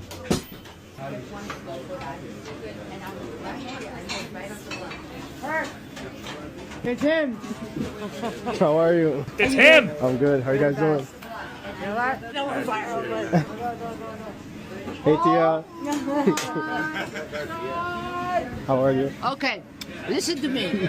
Take off your jacket, give you an apron, and come back. Oh, I gotta help you out? What you did to us. And I knew there was something off with you. I was like, wait, in a good way, though. Can I ask you something? Yes. Who pays you? Nobody pays me. Because you go to every restaurant, you pay so much money. That's why I keep my day job. What's your day job? I'm a cab driver. Oh, are you serious? Yeah. You're Turkish. Turkish, yeah. You hear that? He's Turkish. A Turkish cabbie. A Turkish cabbie totally changed the lives of an old Greek couple with their family restaurant. This is Donald Trump's America. I made 5 musakas yesterday, 5 today, 4 spinach pie. So now I said turn off deliveries because I'm out of spinach pie. I don't want to be out of musaka. I want to, go. I'll meet you at the table. I was just telling my son, I'm going to skip picture Of course. Do you have a table for one, though? For you, absolutely. God, thank you. I appreciate it, man. This is nice to meet you. How are you, sir? I'm good, thank you. Are you tired? I'm so sorry. I don't know what happened, but it's like we never have it. Oh, wow. We came yesterday. It was stacked, man. You couldn't get in. They told us 40 minutes. Oh, wow. Literally came to this restaurant today because of you. Oh, really? Yo, dude, I appreciate that. Thank you so much. Quick food review. These lamb chops were so delicious. 5 out of 5. I saw your video. I appreciate you coming out. Oh, lamb chops. All of a sudden I hear him, Ma, look, my guy was at the restaurant. I said, what are you talking about? What guy? Look. I said, her, no one came by that face. Because he showed me the picture. And then he showed me the video. I said, oh my God, yes, he was there. He says, Ma, wait, if Ethan goes to the restaurant, people will follow. I said, yeah, right. Why are people going to follow? He says, Ma, trust me. Just get ready. Sure enough, Friday, Saturday, Sunday, so overwhelmed. So overwhelmed. Thank you very much for what you did for them. Quick homemade lemon cake review. If you don't want to wait in line for the golden dine or pancakes, come here because it tastes exactly like it. I'm going to ask a check from you. Really now? He wants to check. No check. Gotta do this quick. $140. Kirk, take care. Take care, Thank you okay? so much again. Take care. Oh, Please come. thank you so much. Kate says, how is dude just a cab driver? He should be making decent bank with the engagement he gets. I'm sure that he probably does the cab driving basically just so he has a fallback and for the fun of it. Just has he can do it whenever. He's flexible, kind of owns his own gig, and then goes and does the restaurant, posts the video, gets all the engagement from it and everything. I cannot get over this stuff. This is my internet crack, is people who have figured out a way to consistently make good money online by providing some sort of a service, integrating social media or something like that in a way. Like I've said before, the guys that go and do people's yards, like landscape people's yards for free because they post the videos and people watch them because they find it, it's like ASMR sort of. And so they can just go do people's yards for free because they get paid off of their channels. I love it. Just absolutely love it. Okay, now we've got bad news. Brad Arnold, R.I.P. Brad Arnold, lead singer of Three Doors Down, passed away at 47. Died of cancer a couple of days ago.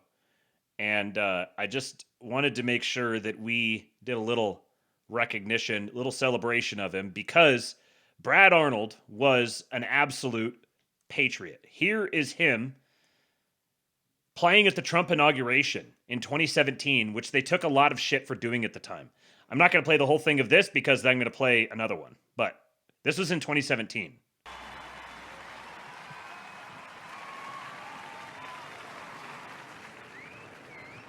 Remember what 2017 was like.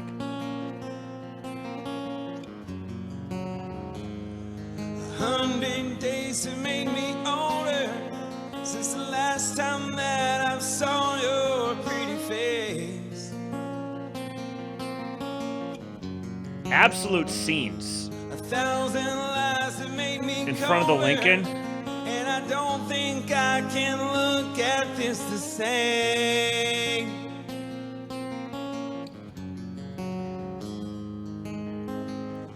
But all these miles that separate. Okay, now I'm going to play this version, because this is perfect. This is Hey Jude for Wiggers, R.I.P. to the King. This one hit me square in my soul. 100 days have made me older since the last time that I saw your pretty face.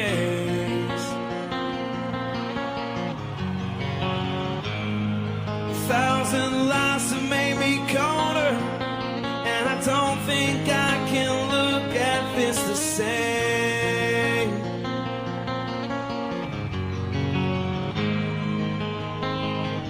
And all these smiles that separate,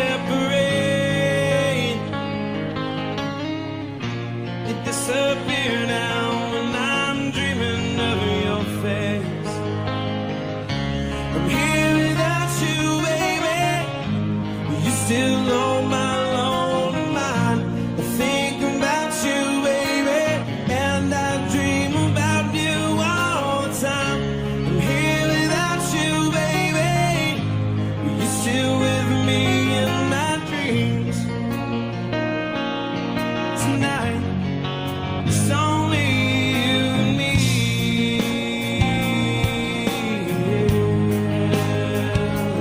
Oh, yeah.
Used to live in a society, man. Oh. Of course, I cannot play Three Doors Down without a plug for EWBSX. Make sure you go to EWBSX.com. Make sure you listen to Eternal White Boy Summer Radio for our guys. Download the app while you can. Yes, that is a tease. Download the app while you can on your favorite app store. It is free to download. Go listen to EWBSX. Okay. Now, hold on just a sec here. Let me get this.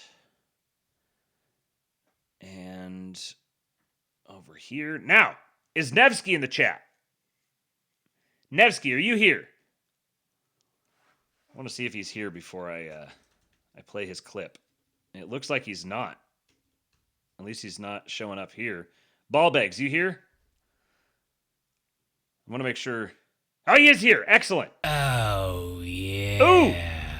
Dr. Horse Paste. But did he max out on horse vitamins and anti-parasitics? Missed opportunity, imho. Nay, an obvious wreck. Galloping into the sunset rather than sauntering into the cavalcade of equine health. I would not baw at the opportunity, rather amble than bolt. What? Did he max out on horse vitamins and anti-parasitics? Missed opportunity, in my humble opinion. Nay, an obvious wreck, galloping into the sunset rather than sauntering into the cavalcade of equine health. I would not bail at the opportunity, rather amble than bolt. Yes, having a stroke. I don't know what that's a reference to, but thank you. Thank you, Dr. Horse Pace. Hold on.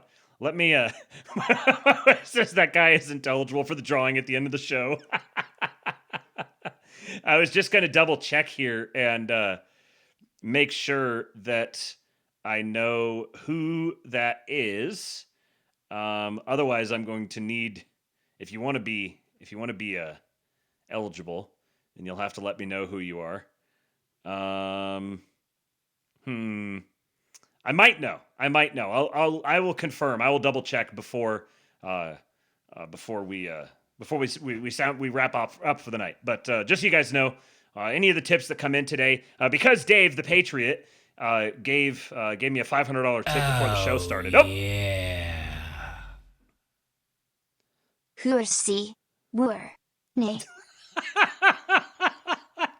That actually said horse, nay.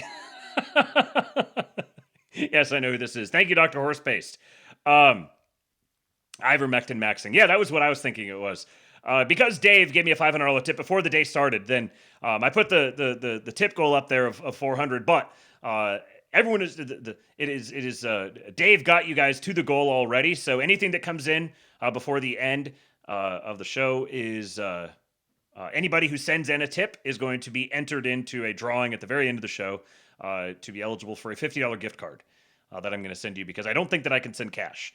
I did it once because I was sending cash to my buddy Colin Marash, but I think it's technically illegal in Texas.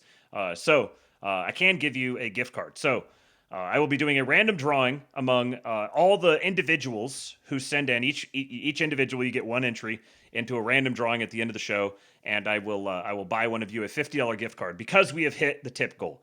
I'm going to make this a little more formalized and make it make more sense when I get a chance. But for now, that's what we're doing. That's what we're doing for tonight. So shout out to Dave with the $500 tip before the stream started. The rest of this is just gravy. You guys can get your way in here, and I will be sending you over a cool $50 in the form of a gift card to your preferred place. Okay.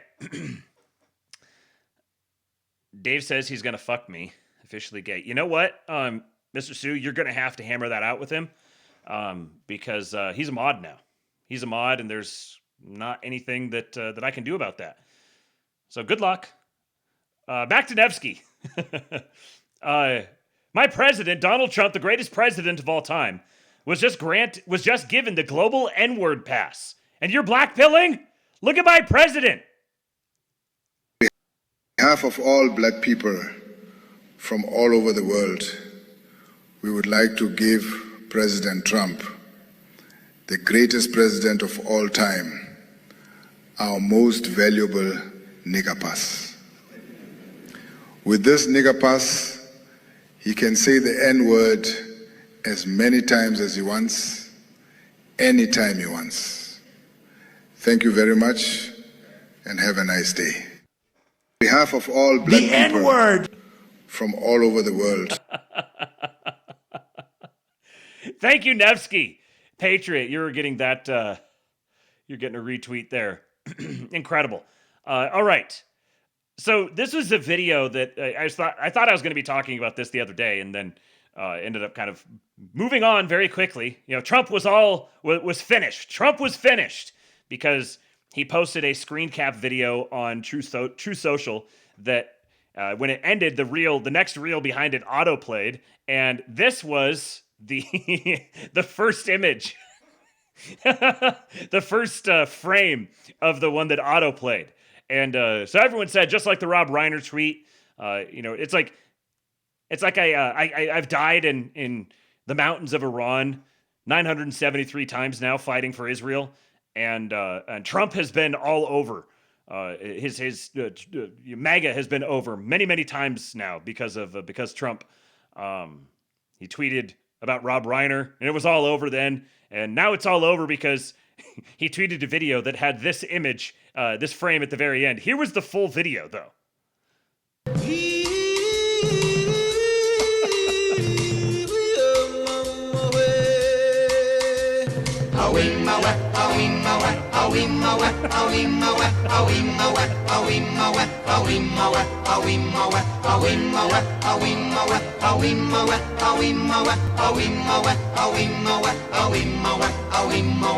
In the jungle, the mighty jungle, the lion sleeps tonight.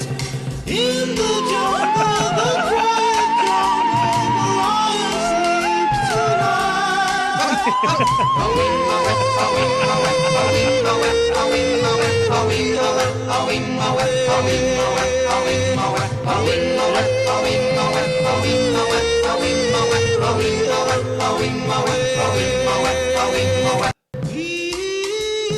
This is like absolute crack to your average Gen X patriot.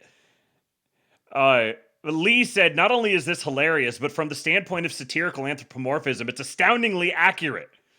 And it is, really. Like, look at all of these. You've got Big Mike as the gorilla, and then Barry as a kind of a scrawnier one. Then Hillary as a warthog. What's his name? Hakeem Jeffries had a few different appearances in here. Here he's a meerkat. You've got AOC and Gavin Newsom, I think it's supposed to be, as jackasses. JB Pritzker as an elephant. Adam Shifty Schiff as a giraffe. And then Mamdani is a hyena. Chuck Schumer is a zebra. Biden is it's not a baboon. It's a mandrill, I think. And then I don't. Kamala Harris as a turtle, I guess, because she's slow. Oh yeah, there you go. There's Hakeem Jeffries again, and then of course Trump is the lion. And I don't know if you guys can see it on your screens, but it also has me in the video as well. Just beautiful, lib demoralizing propaganda. Now here is this one speaks for itself. I'm just going to play it for you. The N-word. Am I male or female? You know, I'm not going to push any conspiracies today. You're gay. Depending who you ask. XX or XY? For the sake of respect, I'm going to say that's a real woman. A strong black woman. Are we thinking like athlete? Built like an athlete. Built like a truck. Sport, track and field, or gymnastics? I mean, I feel like the way they move is gymnastics, but not literally. Not technically an athlete. Correct. An influencer. You could say that. Built like an athlete. Yes. What'd you say? You say, is it a tranny? Is it? I don't think so, but Okay. some people speculate. Some people are speculating. Yeah. Michelle Obama. Oh my gosh!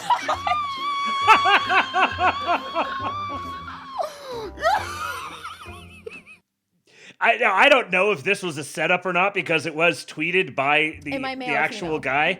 guy. But oh man. As soon as he says some people think she's a tranny, Michelle Obama. You're never going to be able to keep a political coalition together that is heavy on the blacks and heavy on the gays. It's just not going to happen. Now, here's a throwback for you. History doesn't repeat itself, but it often rhymes. I was jaw on the floor watching this the other night. I can't believe the next few here are going to be, I apologize, the next one's going to be really, really painful. But I guess maybe the theme of the next couple here is all just, this is kind of, I don't know, that maybe this is slop. This is like face palming at the audacity of the libtards. But this one here is just, I was agape.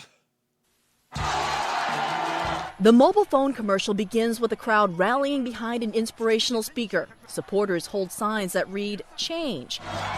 The company eMobile says it's a nod at the worldwide popularity of U.S. presidential candidate Barack Obama. But here's the problem.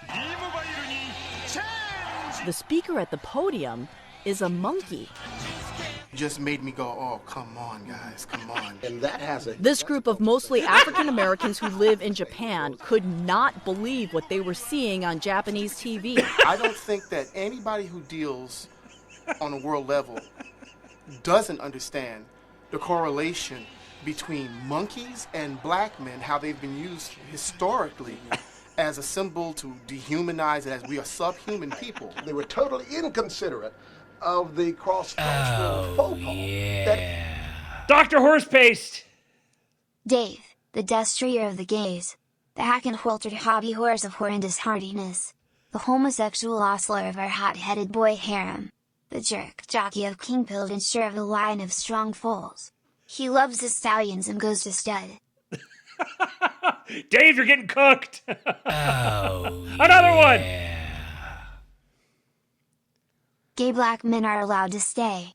In fact, we'll keep a small population to cite new generations of gay blacks. We need more of them. Our own bioweapon. Another one! Not as agape as Dave right after his 16-hour goon session. Hands-free joy with a horse cock. Okay, alright. That's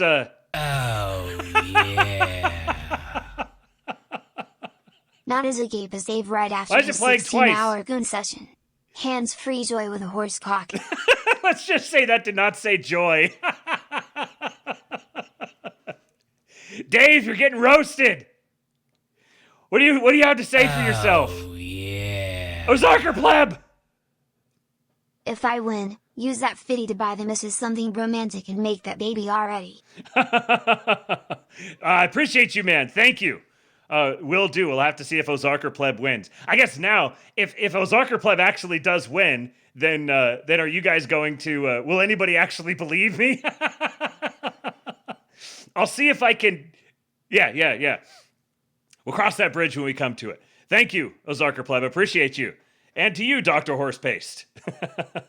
I guess I did say that if you're gonna horny post, then you have to do it. The only way you could do it is through Justine. So no horny posting allowed in the chat. It has to be through Justine. This next guy here that talks was the one that had me just in awe at the audacity. They were totally inconsiderate of the cross-cultural faux pas that it represented. They were totally inconsiderate of the cross-cultural faux pas that it represented. An ad being run by a Japanese country in Japan. And black American dudes who live in Japan are very, very upset that Japanese people did not consult their sentiments before they ran an ad in their country directed at their people. Dave is gay. So true, Nematode. Thank you, sir. Dave, man, you're they're putting you through it. See, this is what it's like. You get the Retarded faggot nigger horse cock. Young Goive! Everyone's out of control. It's no longer a family show. See, Dave, I make you the mod, and this is what happens to you. Heavy is the head that wears the crown, right? Minds should be more open as world citizens. The more The ad. Our minds should be more open as world citizens. I mean, this is like, but I don't know exactly what year it was, 2008 probably-ish.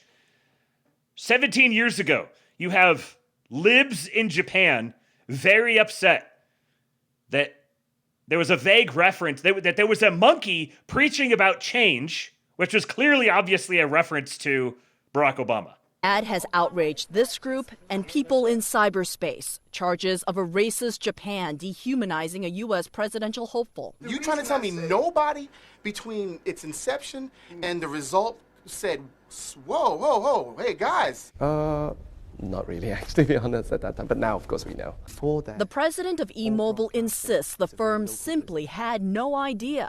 He points out the company's mascot is a monkey, and This is the whole, it goes to another level. It was the freaking mascot of the company.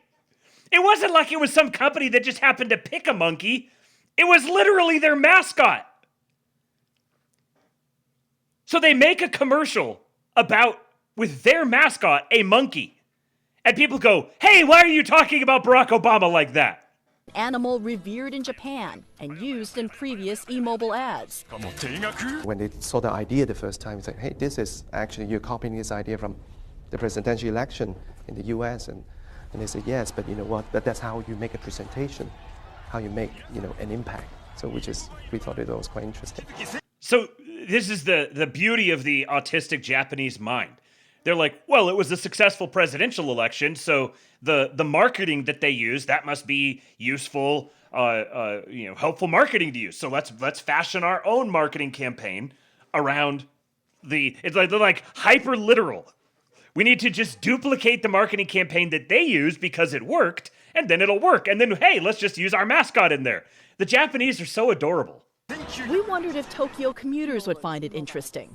Some thought it was cute, but none made a connection to the U.S. presidential candidate. Obama-san? Obama-san. But they should get... Dave! When Japan deports these beautiful men, send them to me. I have a feeling that wasn't Dave. Or was it? Dave, was that you? Oh, yeah.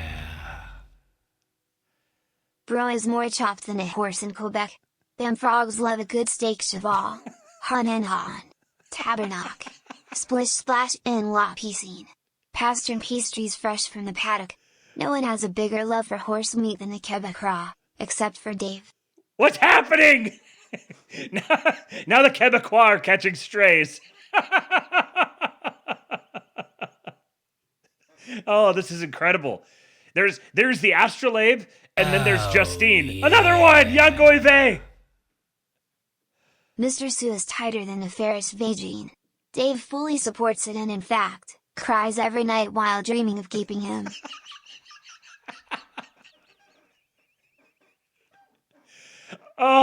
Here I am just trying to talk about my wholesome Japanese people. Mr. Sue says I'm scared. Mr. Sue and Dave are going to wind up together somewhere, hiding from the rest of you. And then we know what's going to happen there. It says Temple University's Director of Asian Studies. Cluelessness really isn't an excuse. Now listen to this asshole. Listen to this dude. So these people, the Japanese guy and this Japanese lady, they're like, did you not see the reference to Barack Obama? Like, doesn't, like, the things that are most present on our consciousness, aren't they the most important things to you too? How do you not obviously see this? And the Japanese people are like, oh yeah, I guess if you wanted to compare yourself to a monkey, you could make that comparison. I don't know why you would want to compare yourself to a monkey, but, you know, okay, sure. And then listen to this fucking white guy. But they should get it, says Temple University's Director of Asian Studies. Temple University's Director of Asian Studies. Balding white dude, the Director of Asian Studies, and he says they have no excuse not being fully tapped in to every cultural nuance of the United States. This really isn't an excuse. Really, Japan has to understand that public discourse here is not just a domestic discourse, it's international discourse. Public discourse is not just domestic discourse, it's international discourse. Oh, yeah. Nematode! The astrolabe is truly the gayest, tightest little hole on the internet. Heart hands emoji. You mean it's happy, right? It's happy, we're all well bonded together, just so happy together, experiencing the camaraderie of cramming together into a small space. We're just bonding, male bonding, you know? I'm going to put that in the description of the podcast. The astrolabe is truly the gayest, tightest little hole on the internet. Wholesome Japanese men were sending Dave when they tried for Pearl Harbor too. Kamikaze Boogaroo. Obama gozaimasu. I heard they're completely hairless. That erector of yellow fever is a true patriot. They must understand Dave's desires. Hail horses.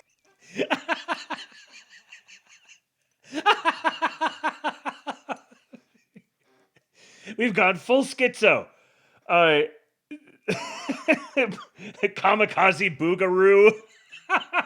I don't know if those come through clearly to you guys just listening to Justine. Obama gozaimasu. I'm glad that I have established the astrolabe as the easel for the canvas for you to paint upon. There's not a lot of diversity here in Japan. 98.6% of the people who live here are ethnically Japanese. The cell phone company says it's received no complaints from Japanese customers, but has still pulled the ad after a complaint from the group in our story and a call from CNN. For one Japanese company, a crash course in cultural sensitivity as a possible world leader breaks barriers on a national and global scale. Kyung-Hwa, CNN, Tokyo. So this was probably 16-ish years ago, 16, 17, 18, somewhere in there. And here you have CNN Tokyo, who's decided, you got an American company outposted in Tokyo, and they've decided that they are going to go question a bunch of Japanese people and be like, hey, FYI, did you know that if you did that thing in the United States, it would be like super totes racist? Why are you not considering all of our ethnic sensibilities? Why are you not paying attention to the nuances of the ethnic sensibilities in the United States? This is like a really bizarre form of what would you call it? It's like American supremacist, kind of. Like, this is an American value. Don't you know that being like racially sensitive and knowing about all these stereotypes, don't you know that this is like an American value? And there is no longer any sort of you don't have like your own private local culture. If you're communicating publicly, you're communicating on the global stage. And the global stage is defined by by the sentiments of American shitlibs. That's the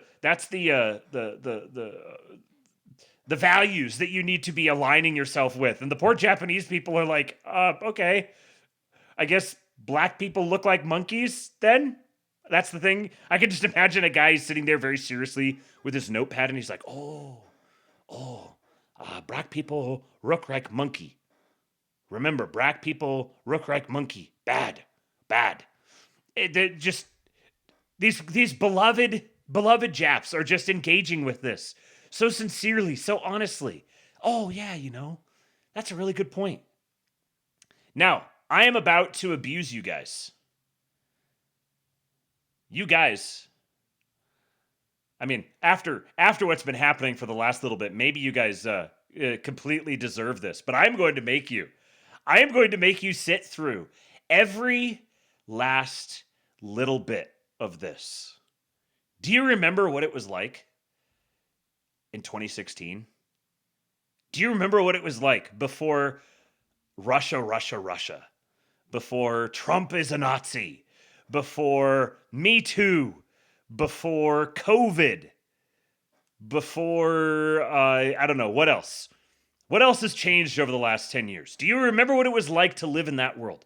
Before you realized, for the majority of you, I guarantee you, for the vast majority of you, this was before you realized that shit, this is probably even before the term shitlib was coined, or maybe it was after that, but it wasn't like broadly used. When all of these people were just kind of like weird. Marla Roxanne. America, in wholeness, first. This is woke imperialism at its finest. If we can see it, it's ours and therefore problematic. Obama is the best person ever and racism is hex and badge, okay? It's the worst. Satan would not approve. Stay woke. Yes, right, yeah. Yeah, woke imperialism at its finest. Speaking of woke imperialism, if we could see it, then it's bad. But these were not like, you didn't have the perspective of these being like really ruthless, vicious, narcissistic lunatics. They were just kind of like, oh yeah, like those weird lib people who just always vote Democrat. And I mean, I'm sure someone's gonna be like, oh, I knew that they were that way. Okay, whatever, bro. Like, just generally speaking, you were kind of like, yeah, the crazy libs, you know. This is around the time Jordan Peterson was like starting to hit his peak. And this was produced. Once I hit play, I'm going to pause the tip alerts here. Once I hit play, I am not going to unpause this. You are going to be subjected to this entire thing. Enjoy. This is for Hillary.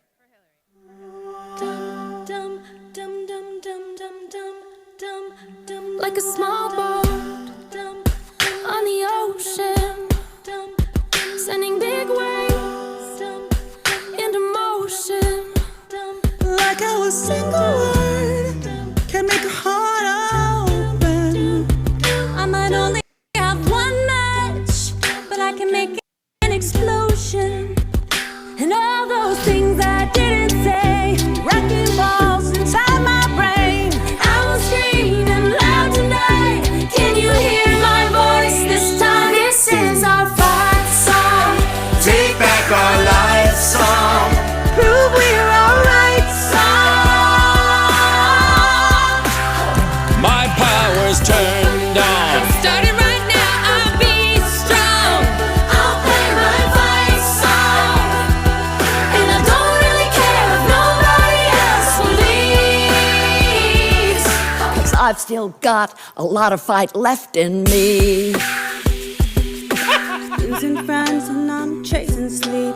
Everybody's worried about me. I'm in too deep. Said I'm in too deep. Well, it's been 2 years and I miss my home, but there's a fire burning in my bones. Still believe, yeah, I still believe. And all those things I didn't say, wrecking balls inside my brain. I will scream loud tonight. Can't you hear my voice this time? This is our fight song. Take back my life song. Prove we're alright song. My power's turned on. Starting right now, I'll be strong. I'll play my fight song. And I don't really care if nobody else believes. 'Cause I've still got a lot of fight left. It take a village to raise a child, prepare him to run a nation. We got some hard choices, but together we gonna make it. We living in history. America, take a bow. We about to show the world that women are equal now.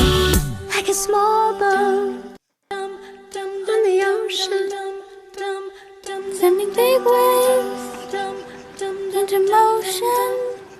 Like how a single word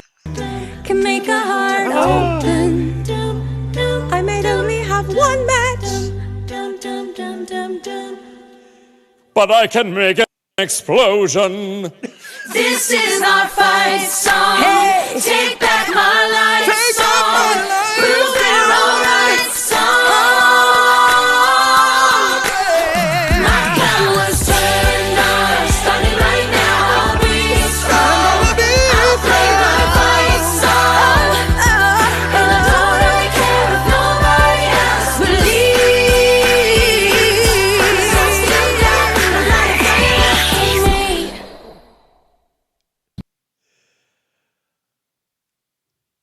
Do you guys appreciate the bullet that we dodged? This was 2016. This is my fight song. We're not going back. We're not going back to 8 years of Barack Obama.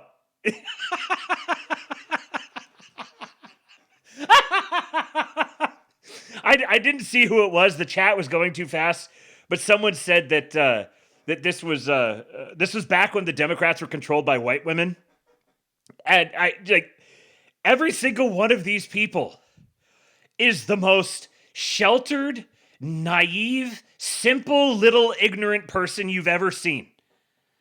They live in their little cloistered world where everything is stage managed and stuff. So for them, it was like, oh, now I'm like a big kid and I get to like be involved in politics and like doing what's right. And I'm so proud to go sing for my president.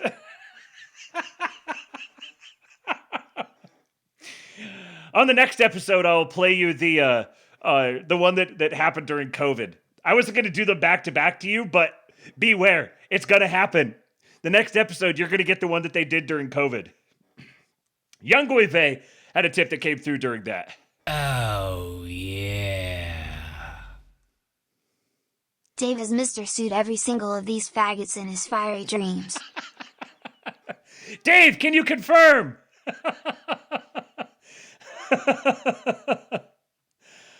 Oh, Ozarker Pleb says, I thought the show was for white pills. Yeah. Oh, yeah. Dr. Horsepaste. This is reason enough to extend horse healthcare to as many people as possible. Then break their legs. Keep a few around to sire the next generation of little cows. This is what radicalized me. If you thought you hated them enough, America to lend est. I've pissed off the leaf. The leaf is coming for us. I'm imagining him like putting on like face paint, dressing up in camo, he's getting himself fitted out.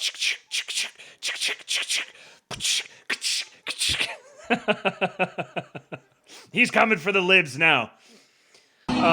Slosher!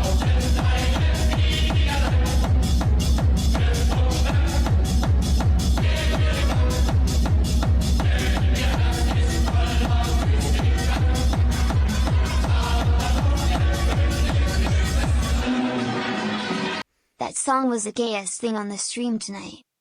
Well, thank you for the palate cleanser. Young Gueve! Mr. Hands sends his regards. Mr. Hands. Okay, what did I miss? Mr. Hands. I don't get the reference. I'm slow on the uptake now. Okay, another one here. Just while we're standing here aghast at the horror that is the libtards, here's another one. What branch of government do you operate under? Mecklenburg County. What branch of government do you operate under, Sheriff?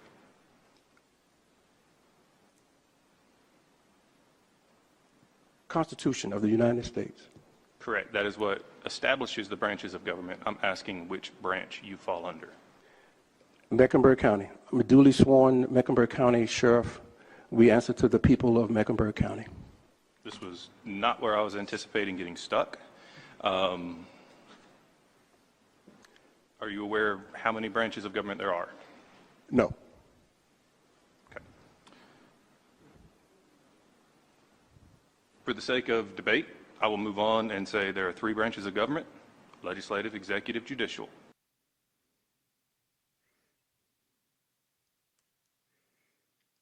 Sheriff, How many branches of government are there? I don't know. But just wait. Just wait. You thought it was bad. Just wait. 3 branches of government: legislative, executive, judicial. Of those 3, which do you believe you fall under? I believe I fall under the last one, Would you say it to me? judicial. You are incorrect, sir. You fall under the executive. Oh, yeah. Mathers! Idaho Hines was our gayest patriot. Well, you know, Hines and Dave are constantly duking it out. It's really tough to say, frankly. But I don't know. What do you guys who are in the King Pill Discord? At this point, if you're in the King Pill Discord, you know who Hines is. You know who Dave is. Which one? Hey, Hines is in the chat! Great! I love that Hines is actually here. Dave is gay. We got to do another one. You know, Dave Johnson is the gayest person to ever walk this green earth. Here is the biggest, gayest man in the world. Wow. So gay. So gay. What a fag. My favorite is the guy at the end that's like, oh, so gay. So gay. Thank you, Mathers. All right, so how about some white pills? How about some actual white pills? Christian Ohm says, for months, activist judges have ordered the release of alien after alien based on the false claim that DHS was breaking the law. Today, the first court of appeals to address the question ruled that DHS was right all along. What does this mean? Will Chamberlain says, this decision is massively important, one of the most important of the year. It means that if you are an illegal alien who never presented themselves at a port of entry, and ICE finds you, you can and must be detained without bail. The knock-on effects from this will be enormous. Prior to this, if you were caught as an illegal alien and put in removal proceedings, you were entitled to bail while your lawyers string things along. You could stay out of jail for months, even years, and keep doing what you were doing in our country, no more. Now, before I finish reading that, that's the context. Here's what the court actually said. The statutory interpretation issue posed by these alien petitioners is novel but not recondite.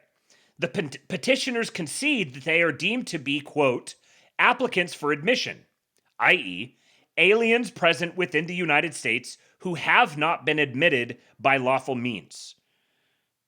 So the Fifth Circuit is saying the people who are suing here have admitted, they are alien petitioners, and they have admitted directly that they are aliens present within the United States who have not been admitted by lawful means.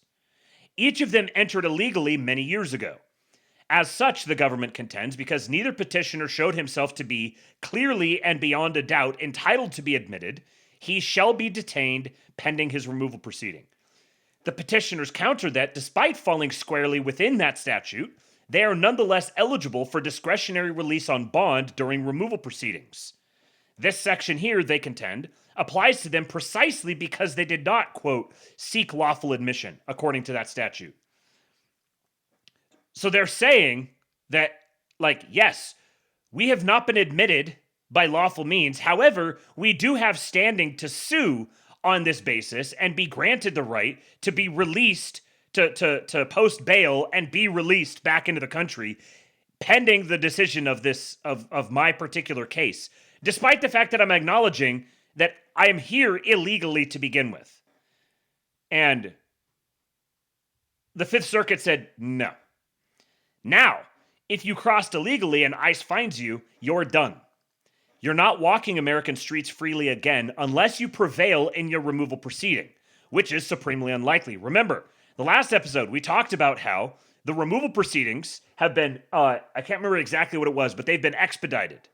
Now you pay $1,000 to be, for your appeal, and then your appeal is by default rejected unless a majority, was it a majority or unanimous? It might have been a majority of the Board of Appeals agrees to hear your particular case, and even then, their allowances have become much more stringent for what they will actually recognize. So you can no longer get bailed out while you're waiting to hear whether or not you're going to be deported. You won't be able to go to your apartment and grab your things. You are simply done. You can either accept deportation or sit in immigration detention while your lawyer wastes their time on futile filings and then get deported once you lose.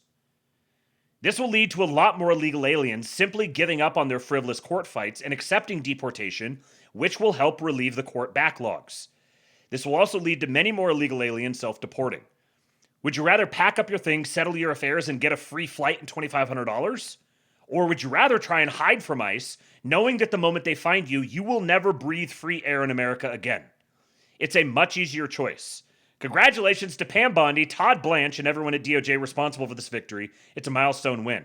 And I've just got to tip my hat to Will Chamberlain with the inclusion of Todd Blanche's name here, given that everyone on the retard right is chimping out right now about Todd Blanche supposedly being this like subversive agent who's disrupting the president's will and has taken control of the DOJ, and I don't know, President Trump is like held hostage by him or something like that. For the record, I haven't confirmed one way or the other. I find it really, really doubtful that that's what he's doing, considering what opportunities he turned down to actually get that position.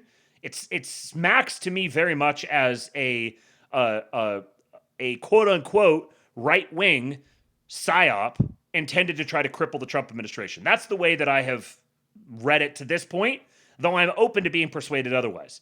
But I've got to respect Will Chamberlain deciding to include his name in here, specifically because it's trending right now, and he's trying to needle the people who are very upset about Todd Blanche. Another one. Court allows DHS to terminate protected status for 90,000 Nepalese, Hondurans, and Nicaraguans. Fugitive Caesar again says, or Fugitive Truster, says, I was very unsure 12 months ago whether Trump should ignore the courts and pull an Andrew Jackson. Today, it's clear I was wrong, and Trump was correct about everything. Trump's legal strategy has been slow and anticlimactic and tedious, but correct. We are winning. And I can't help but recognize the parallel here between Donald Trump's legal strategy, slow, anticlimactic, and tedious, and Mike McDonald's game strategy as head coach of the Seattle Seahawks. Everyone complains that the game is boring. Oh, the ratings are low. It's a boring game. Not enough scoring. That was a schematic masterclass. Absolute glorious. It's not flashy, but just a fucking boa constrictor. Just crushing the life out of someone. That, Mike McDonald's defense, that is Donald Trump's legal strategy. A boa constrictor. You think that you're in the game. You think that you have a chance, but you're just getting the life straight crushed out of you. Patriot Spotted, Colin Rosh, he says, with a large number of Republicans ready to stab him in the back if he oversteps his power and impeach him, Trump is walking a tightrope and still winning more than I'd ever imagined possible. And here's his thread about the Netflixification of political expectations, which is a very good thread. I've read it here on the show before. Shout out to Fugitive Truster for admitting that he was wrong. Today, it's clear I was wrong. So many people would do well to write those 6 words. Today, it's clear I was wrong. And if they've really, really got a hold of their own balls, they can add, and Trump was correct about everything. Because it is true that Trump is correct about everything. The only acceptable political theory is complete undying loyalty to Donald Trump. And if you don't recognize that reality, I've got bad news for you. You're Jewish. Look at this absolute patriot. Oh, where are the Second Amendment people now? They're at home hoping you get hit in the head with a fucking beanbag round and more people actually get deported. Stop pretending you care about principles. And stop trying to call out conservative hypocrisy. It's always fucking stupid. Oh, you guys don't care about free speech because we didn't let you put, like, sodomy instruction manuals in a 3rd grade classroom's curriculum. Fuck you. You don't care about the Second Amendment. You don't care about, like, tyranny and imposing your will on the population. You're just losing. And now you're going to be like, oh, your principles, you don't even care. You You would have told me I couldn't see my fucking grandma if she was dying in a hospital 5 years ago. And then they try to use your own morality against you. That's why they're always throwing a caricature of Christianity at you. Because they know you care about principles. They don't. The issue is never the issue with communist scum. It's always the revolution. It's always the deeper agenda. I want you to lose, asshole. I want you to be crushed. I want your organizations destroyed. I want all of you locked up. I want everybody deported. Because it's right. Fuck you. Communist scum! What a magnificent patriot. White males way up. White males have gone through the roof. White males way up. Okay. What kind of American are you? The white man is back, baby! The white man is back! This one here cracked me up. I got to give another shout out to an appeal to pragmatism. And I'm just going to keep including appeal to pragmatism links in here until every single one of you goes and subscribes to the appeal to pragmatism Telegram channel. He forwards this message from Nick Fuentes. Nick says, remember that while Stephen Miller the Jew is utterly failing to deliver mass deportations, yada, yada, yada, yada, yada. Here's a screenshot from an article. Miller's reach on immigration extends far beyond deportation policy. Over Donald Trump's first and second terms, Miller has been responsible for blocking several 100,000 refugees from starting their life over in the United States. He has also led efforts to restrict international students and high-skilled yada, yada, yada, yada, yada.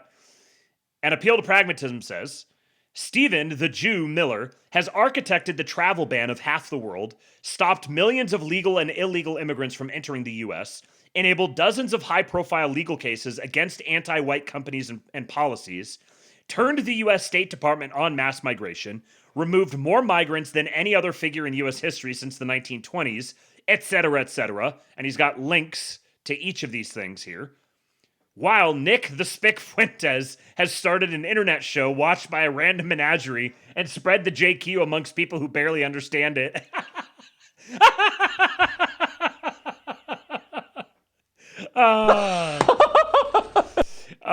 Very, very good appeal to pragmatism. Absolute patriot. You must go follow an appeal to pragmatism on Telegram and carve out whatever it takes, 90 seconds a day, to just go scroll through the posts that he makes.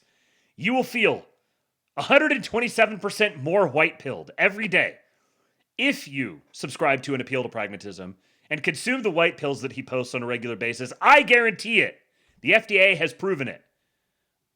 One of the great wins under RFK. Stephen Miller is still running 10 a.m. conference calls 6 days a week to issue orders and demand updates on deportations, new ICE officer deployments, and prosecutions. ICE field commanders have not been waved off the ambitious arrest quotas he set last month. This is from The Atlantic. ICE after Minneapolis. Trump's team wants a reset on its mass deportation goals, not a retreat. A few hours after Tom Homan announced a drawdown of federal forces in Minneapolis this week, the rest of President Trump's fractious immigration team gathered at the border wall in Arizona for a speech by Homeland Security Secretary Kristi Noem. Gusty desert winds coated everyone in dust, and blew Noem's hair wildly around her ball cap. The event was tightly choreographed to project unity. Noem praised Homan, the White House border czar, and her rival for control of the immigration crackdown. She sat beside the Homan ally, Rodney Scott, the commissioner of CBP, whom she and her team have spent the past several months trying to sideline. Todd Lyons, the acting director of ICE, who is also seen as authority diminished under Noem, was there too, crediting her and the president. The one notably absent figure was Greg Bavino, the Border Patrol commander Noem sent storming into Los Angeles, Chicago, Minneapolis, and other cities, turning him into the face of the rolling crackdown. Bavino's agents killed Alex Preddy on January 24. Now Bavino was, quote, off the team. A pretty out there kind of guy, Trump called him, so thoroughly erased that no one at Noem's event even mentioned his name. It's like you've got an event where it's the equivalent of, you know, like the generals. You got like a joint chiefs meeting, sort of equivalent to. And so yeah, there's like a colonel, an important, valuable colonel, is not invited to the meeting of a bunch of generals. The secretary's speech hit familiar notes, hammering Joe Biden's border record and celebrating the steep drop in illegal crossings under Trump. It showed the administration's eagerness to shift attention to the border where the president's harsh measures are popular and away from Minneapolis where they are not. Although it is too early to say whether Preddy's killing will mark a turning point in Trump's second administration, it is forced to pivot in his immigration team's tactics and command structure. Homan has ended roving street patrols and told ICE officers to go back to conducting more targeted, disciplined operations that prioritize catching criminals over raw arrest numbers. This is smart law enforcement, not less law enforcement, he said this week. Homan, who ran ICE during part of Trump's first term, pledged to hold officers accountable for misconduct, a much different message than the one DHS broadcast last month when it promoted a clip of Stephen Miller saying they had broad immunity. If Miller took the Trump administration to the brink in Minneapolis, Homan seemed to be looking for a reset, but not a retreat. We're not backing down at all, he said on Fox News. Mass deportations will continue. What I'm hearing here is that suddenly we've discovered that Tom Homan is the good guy. Tom Homan, the guy all the libs were losing their shit about, totally melting down about. Suddenly, Tom Homan is the voice of reason, who's just showed up to be the calm, moderate, good cop. Homan's return has been welcomed by nearly all of the career ICE and CBP officials I've been in touch with, many of whom say that Trump's deportation campaign, whose goals they largely share, will be more effective if it is more low-key and less provocative. So true! So true! It would be really good to ensure, as much as possible, that the deportation campaign is low-key and not like maximally provocative, so that it can continue. Which means it would be great if the people who want mass deportations would recognize that mass deportations are happening and not constantly demand to have their hand held. Constantly screaming about wanting more, constantly demanding the most over-the-top, completely performative actions. Like, I don't know, invoking the Insurrection Act. That means returning to a focus on immigrants with criminal records, including those with nonviolent offenses such as illegally re-entering the United States, and those who disobey deportation orders from immigration courts. What's that? A focus on immigrants with nonviolent offenses such as illegally re-entering the United States and on those who disobey deportation orders. Interesting. See, I was told that they're lying to us and they're just trying to focus on violent criminals so that they can pretend they're doing mass deportations. Homan has worked under Democratic administrations. He received an award from President Obama in 2015 and is well-versed in the arguments about public safety and crime that ICE leaders have long used to defend the agency when its legitimacy has come under attack. It was Homan who, after Trump appointed him to lead ICE in 2017, famously said that officers would be freed from, quote, the shackles of tighter oversight. Now it's Homan's job to restore some of those restraints. So you're telling me that the guy who once upon a time had the perspective that, hey, we need to loosen the shackles, now that's the guy who's in charge of, maybe we need to moderate a little bit. Rhetorically speaking. Do you see how fucking far we've advanced? Now the guy who was once the radical is the moderate in the room. At the White House, Miller is still running 10 a.m. conference calls 6 days a week to issue orders and demand updates on the metrics that matter most to him: deportations, new ICE officer deployments, and prosecutions. Just as they always say, with the Jews, you win. The dude, 6 days a week, he's doing 10 a.m. conference calls, pressing for more and more and more and more. What a patriot. ICE field commanders have not been waved off the ambitious arrest quotas he set last May, and they remain under orders to maintain staffing levels at 70% even on the weekends, two current officials told me.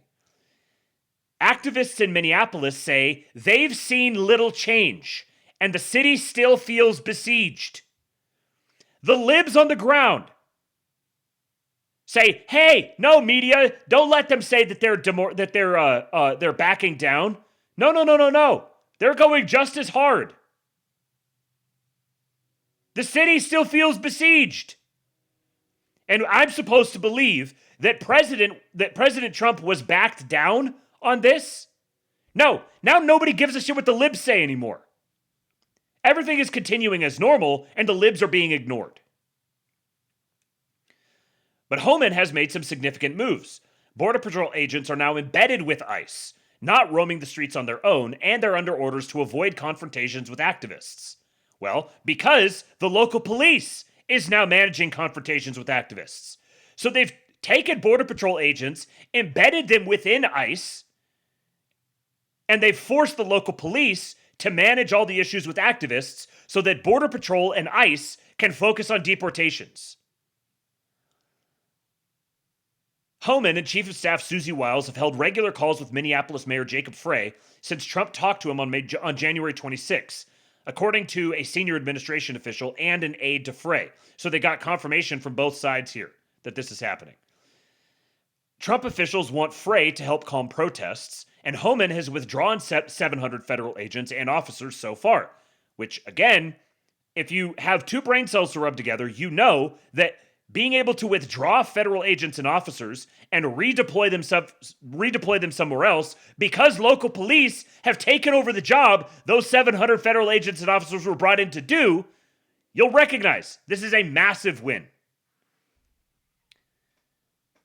A goal discussed inside the White House would be the withdrawal of the remaining 2,000 or so federal forces over the next 2 weeks, said the official, who was not authorized to discuss internal deliberations. So there is an official who is speaking out of turn here, who should probably be found and punished.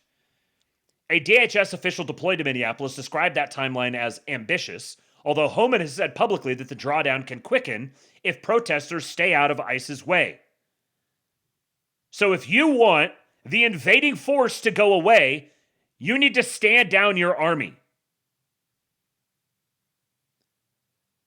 Who is controlling the operational tempo here? Trump has changed his tune too, telling NBC News during an Oval Office interview that aired this week, maybe we could use a little bit of a softer touch. I spoke with a half a dozen current and former immigration enforcement officials about how Trump's mass deportation campaign may change after Minneapolis, especially with polls showing that one of the president's top-rated issues is becoming a political liability. Several said they expect ICE operations to continue aggressively, but with less of the publicity and propaganda that DHS has indulged in for months. No more videos from convenience stores, one veteran official said, referring to social media clips made by Bovino's film crew that show him shopping for energy drinks and high-fiving supporters. So,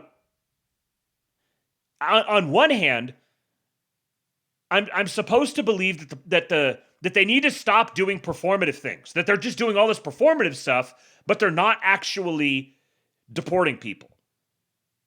They need to do non-performative things like deploy the military. When sending a couple thousand federal agents, supposedly, so sending a couple thousand federal agents there has caused his approval levels to tank.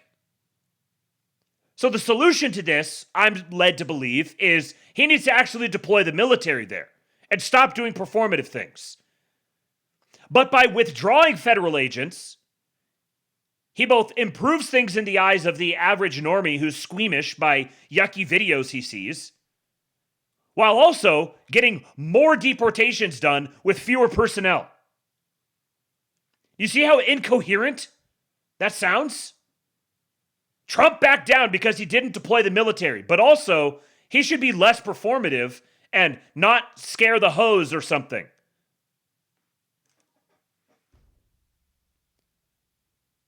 "65% of Americans think ICE has gone too far in conducting Trump's crackdown, according to a poll published Thursday by Marist/PBS News/NPR, and 2/3 of independent voters disapprove of the job ICE is doing. As support for the anti-ICE protest movement has reached new heights, opposition to the crackdown has morphed into a cultural moment, illustrated by the various Grammy speech denunciations last week and Bruce Springsteen's new song, Streets of Minneapolis. Did not know Bruce Springsteen has a new song, and if anybody would know, I would probably have been aware of that, given the sheer volume of content that I take in on a regular basis and how closely I follow all of this stuff. And the only thing that Grammy speech denunciations resulted in was a bunch of Billie Eilish memes. During a live broadcast of a pro wrestling event in Las Vegas on Wednesday, rowdy chants of "fuck ICE" broke out. 3 consecutive presidencies have been sidetracked by immigration policy overreach. During Trump's first term, he tried to stem illegal crossings by implementing a family separation policy that stripped thousands of children from their parents at the border, triggering such a massive backlash that the president's own family members urged him to reverse course. The cruelty of the episode galvanized Democrats ahead of the 2018 midterms and remains one of the biggest political debacles of Trump's first term. You know, the family separation policy was the brainchild of fucking Stephen Miller. Because the alternative is, if you bring kids across the border with you, then we'll let you into the country. Like, that's literally what it was. We have no way of validating whether this is actually your child or not. So bringing a child with you is basically a guaranteed ticket into the country. They were actively running cover for child trafficking. Now children were like an asset that would get traded back and forth by the cartel because we need to send kids that go in with these people so we can get them into the country. And somehow Stephen Miller is guilty of both obstructing the mass deportation effort and working for Zog or something, while also being the one who's responsible for these performative policies that are going too hard, that are deporting people too hard. No idea how it could possibly be both of these, but it kind of seems like when I'm hearing that kind of thing, I'm like, okay, this is not a good faith interlocutor here. This is someone who has decided a conclusion and they're just trying to backfill that with whatever argument they need. Trump's family separations mobilized liberal activist groups who helped Biden win in 2020. Trump's family separations mobilized election stealing organizations who stole the election for Biden in 2020. Biden took office under pressure to repudiate Trump's policies and formulate a more inclusive and welcoming message to immigrants. He issued more day one executive orders on immigration than any other topic. His policies, a reduction in border controls and ICE enforcement, sent a powerful message to people across the world who wanted to come to the United States. Within 2 months, Biden's presidency was ensnared in a crisis at the border, as crossings broke records and generated politically damaging images of chaos, from which he never recovered. They're straight up acknowledging it now. People who want mass immigration helped Biden win in 2020, and then he proceeded to do massive immigration reform that resulted in such a massive flow of people flooding the border, breaking records, that it killed his administration. This is the narrative from The Atlantic. When Biden took steps to tighten enforcement, immigration advocacy groups blasted him for emulating Trump. Conservative anger helped turn out Trump supporters in 2024, and Miller, Homan, and Scott served as surrogates for Trump's campaign, depicting him as the candidate of law and order. Republicans pounced! On his return to office, Trump imposed border controls and an asylum ban that has sent illegal crossings plunging to their lowest level since the 1960s. Once upon a time, people were like, can you just close the border? Can we just actually have a border? Now it's a total afterthought that Trump has completely closed the border. But if Trump has succeeded at eliminating scenes of chaos along the southern border, his team has created them in U.S. cities. Miller, the mastermind of Trump's deportation blitz, has consistently pushed the president to take the most aggressive measures possible, but his shock and awe tactics raced far ahead of ICE's ability to sustain them. The president signed his, quote, big beautiful bill. It was literally formally officially named the One Big Beautiful Bill Act. It was not the, quote, big beautiful bill, which allots $170 billion to build more border wall, hire 10,000 deportation officers, and fund a sprawling immigration detention system with the capacity to hold 100,000 people. All these people who are like, we're going to get to the Mark Mitchell thing in a minute here, but like the one guy that Mark Mitchell said, oh, the guy sent me a DM, and the guy says, if Trump doesn't deport 20 million people by the midterms, then I'm going to vote for anyone who will impeach him. I will vote for the people who abolished immigration enforcement if Trump doesn't deport 20 million people while having the capacity currently to hold 100,000. But a campaign against blue cities designed by Miller, Noem, and her close advisor Corey Lewandowski has burned through the president's political capital faster than the money could be spent. ICE is now flush with cash right at a moment when the public backlash is turning the agency into a pariah. Homan is looking for modest wins in Minnesota, going county by county to request closer cooperation with sheriffs and police departments. He says that he is not asking for jurisdictions to hold immigrants who have completed their sentences on ICE's behalf, only to notify the agency when they are set to release someone with a criminal record. ICE has sometimes struggled to complete these jail pickups even after the agency receives notice, mostly for lack of personnel.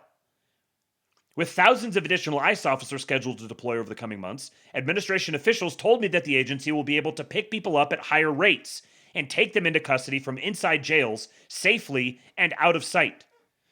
It just is... Biden shows up, completely guts immigration enforcement. Trump comes back, closes the border completely, funds ICE like one of the largest military organizations in the country. Now, all those people have to go through training, which takes months. They're buying all these detention centers, setting up all these detention centers to get all of this back online while dealing with local jurisdictions who are actively obstructing them from deporting people. And yet they still managed record outflows from the country of foreigners. Literally all you need is local jurisdictions, when the immigrants have completed their sentences, to just alert ICE. And ICE hasn't even been able to keep up with it because they didn't have the personnel. Now they have the personnel. Trump scored a significant legal victory late Friday when a 3-judge panel from the conservative Fifth Court Circuit of Appeals backed an administration policy implemented last summer that denies bond hearings for immigrants in ICE jails facing deportation regardless of how long they've lived in the United States. The matter is likely headed to the Supreme Court, but the policy change is central to the White House's plan to supercharge the immigration detention system and the pace of deportations. Officers don't need to seize people in the street when it can get them in courthouse hallways and mundane federal buildings when ICE calls them in for appointments. Republican lawmakers have been in lockstep behind the president's mass deportation plan, but signs of dissent have popped up since Preddy's killing. Republican Senator Roger Wicker of Mississippi sent a letter to Nome this week opposing DHS plans to open an ICE detention center in his district. Some GOP members have questioned Nome's leadership or called for her to resign. Democrats' demands for changes to ICE operations are driving Congress to another possible shutdown as soon as next week. They're calling for a ban on the use of face masks by ICE and tighter rules on the use of force and search authorities, as well as a return to policies that limit ICE operations at schools, churches, hospitals, and other sensitive locations. They also want Nome fired. So Trump is dealing with a Congress that is clearly willing to organize behind the idea of crippling ICE and crippling the deportation effort altogether. That is the current state of Congress. In spite of that, they've already accomplished everything that I just said. And there's retards out here who are saying, I won't vote for Trump in the midterms and give him a larger control of Congress unless he does the things that incentivize Congress to impeach him, to defund ICE, to block what they're doing. Do you see how that's indistinguishable from sabotage? Nome has already agreed to one of their demands, expanding ICE's use of body cameras, a move that drew frustration among White House officials who thought she too quickly gave away a bargaining chip, according to one administration official. The official said that Nome's standing with Trump remains shaky despite his public statements backing her, and recognize the posture here. Nome is staking out a position that is more aggressive than Trump. This is the reason she's catching all of the heat, and the administration is having to walk this thin line because of how aggressively Kristi Noem is approaching this. And yet the people who think Trump isn't doing this aggressively enough think that Kristi Noem should be fired because she's like an incompetent bimbo MILF or something. What do you want? Do you want it to be more aggressive and more shock and awe? Or do you want it to continue? These are political realities that have to be dealt with. Speaking at the National Prayer Breakfast on Thursday, Trump told the audience he'd been asked by NBC if he planned to fire Noem. Quote, "Why would I do that?" Trump said. "We have the strongest border in the history of our country." So true.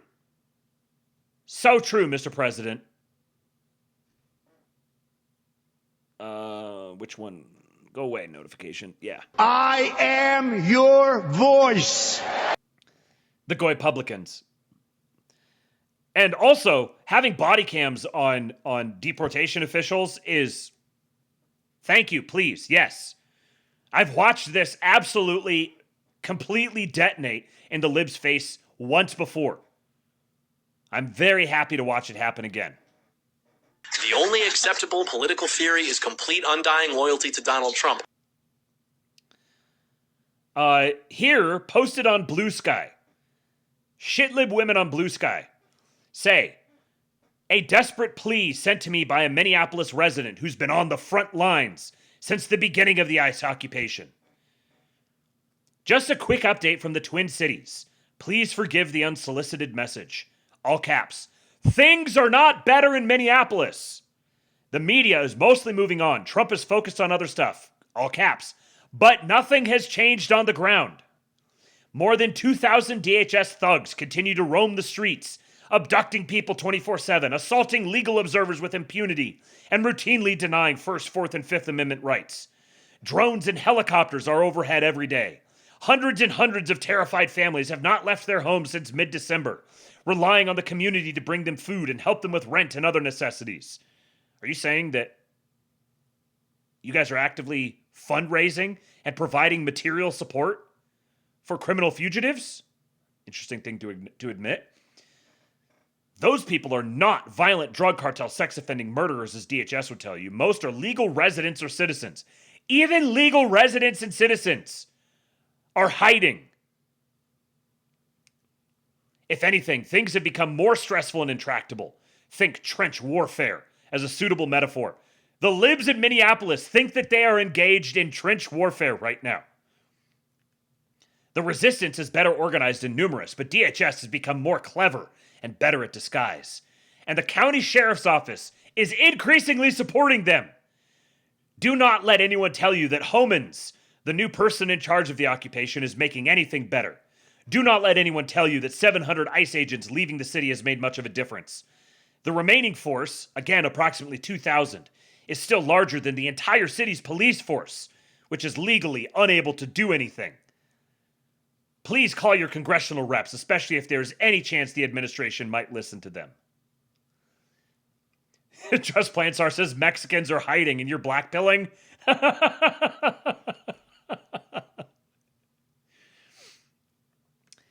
For the new Trump accounts, if you have a child, you better sign up for a Trump account for your child, if they're eligible. The IRS document.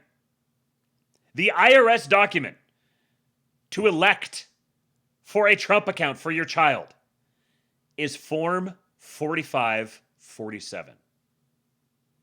I repeat, the IRS form to get a Trump account for your child is Form 4547. The absolute mad lad. What a fucking president. Thank you, Mr. President. You are glorious. Incredible. Incredible. And I think people are really underestimating the significance of these Trump accounts. Like, once again, once you get through a couple of years of people suddenly like looking at these accounts and realizing that this is this is going to fund their kids' college. It's going to fund their kids like starting a job or whatever, buying a house. Once that they get a couple years down the line and they realize that this is money that is building up. These are accounts that are growing, that were funded by the government to ensure that their child is bought in. I think one thing that should be very clear to people is that the introduction of a policy like this means the stock market is not going to crash. If anything, what they're doing is they're trying to incentivize people to rotate their net worth into the stock market and away from other asset classes while we go through this transition. Because there are things that the president can do, that the executive branch can do to artificially goose the stock market. That is something that they have control over. It's still like, the second, third, fourth, fifth order effects that are getting further and further out of control as it goes down the line. But I think it's pretty clear that their plan is that they're not going to let the stock market crash at all. There's lots of reasons to expect equities to continue to rise. And Now everybody is being bought into it, which is sort of a way, in a certain sense, you're kind of like installing a floor on the stock market by getting everyone else bought into it so that when the stock market gets goosed, it's pulling up a bunch of people with it. There's a number of reasons why that possibly could not be ideal. Obviously, artificially inflating equities or whatever, but you're going to do this with one asset class or another. We're not in an ideal circumstance where you could just go push the magic fix everything button.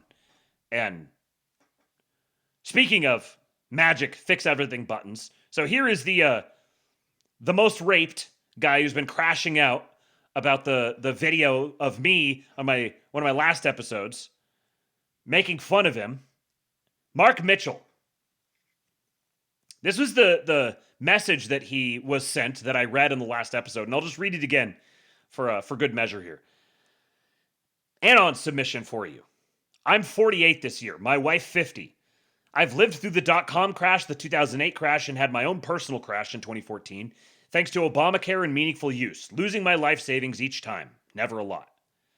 I've been underemployed for a decade now. White guy, IT, autistic, not management material. I voted for Trump 5 times, including primaries. I'm sick of it. I'm done. By the time the midterms hit, if there haven't been at least 20 million deported, and if housing prices aren't at least 50% lower, and if 90% of all foreign visas haven't been terminated, I'm voting for whomever promises to impeach and convict that asshole. Same if there hasn't been a single arrest and Pam Bondi is still AG and Patel is still over the FBI. Now this guy here says, one thing I've noticed about the Gen X cohort is their boomer tendency to not understand the nuances in internet communication. I and any number of others could accurately peg the type of guy who sent this message, his leanings, what e-right subculture he subscribes to, and be reasonably accurate in our diagnosis. But to Mr. Mitchell, he's genuine. He's just an average voter. He's the voice of reality. There's no reason to look past the surface of the message being sent. I'll add to this. If an anonymous dude is DMing Mark Mitchell, that's because he's been sitting here for months listening to Mark Mitchell say, if Trump doesn't deport at least 20 million by the midterms and crash the housing market by 50% and terminate 90% of all foreign visas, then he deserves to be impeached and convicted. So surprise, surprise, someone in Mark Mitchell's audience parrots back to him the exact same thing that Mark Mitchell has been saying for months.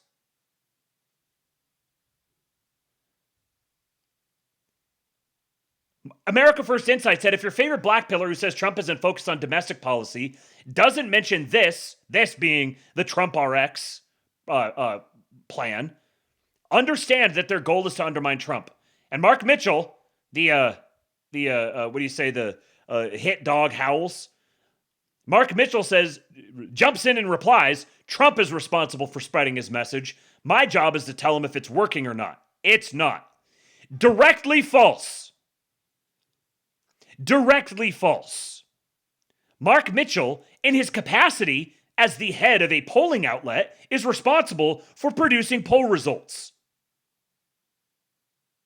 Mark Mitchell, in his capacity as a spurging out, hysterical online influencer, is responsible for conditioning people to interpret those results the way he wants them to interpret them. And this is something I've ranted about for months now. You cannot expect the administration to be successful in anything without a propaganda base. The idea that Trump is responsible for spreading his message and right-wing influencers, ostensibly Trump-sympathetic influencers, are just there as to call balls and strikes or whatever, is fucking libertarian horseshit. No, Mark Mitchell, your fucking responsibility is to tell people if what Trump is doing is working or not. Your responsibility is to spread Trump's message. That is your responsibility. Don't give me this gay, impartial, neutral, centrist, libertarian, oh, I just call balls and strikes. I'm honest. I'm committed to the truth. Fuck off. You're clearly not. You're clearly not. You're clearly driving a political agenda.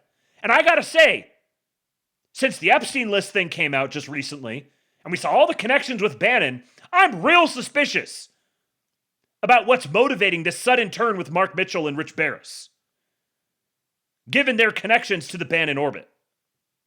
I'm real suspicious now. This tweet set me off, because this is exactly what I'm talking about. It's exactly wrong. No, Trump is not responsible for spreading his message. He has some responsibility in the things that he says. But if you, by demonstratively, performatively, with every single thing you're doing, you're saying that Trump, it would be bad if Trump lost to Democrats, then you know how you do the best thing you can to ensure that Trump doesn't lose to Democrats? You don't spend every day nipping at his heels and demanding that he fucking crash the real estate market. Demanding he commit electoral suicide. And then being like, oh, well, it was his job to spread his message. I was there just perpetually distorting everything he said and interpreting it all in the worst face possible and hysterically posting day after day about how out of touch and corrupt and how much he's betrayed everyone. Yeah, I spent all my time wielding whatever influence I have trying to undermine him at every front, but it's his job to spread his message. I'm just a humble poll bro. If you're a humble poll bro, you'd shut the fuck up. Nobody needs your analysis. Publish your fucking polls.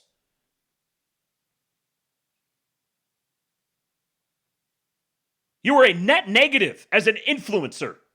You're a net negative as an opinion molder. No, your job, which you're actually good at, the thing that you're actually good at, is to just be a mirror of the people. Let other people interpret them as they will. Because you took your chance when you got a one-on-one with Trump. You went in there and you shat all over yourself.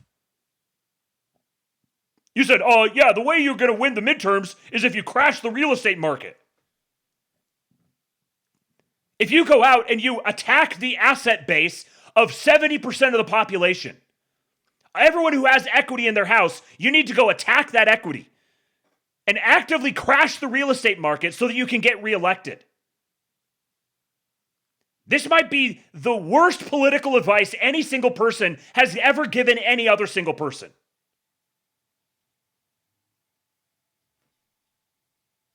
It's total retard brain stuff. Crashing the real estate market is political suicide. Something like 66% of the population has equity in their house. Yeah, many of them might be okay with losing a little bit of that.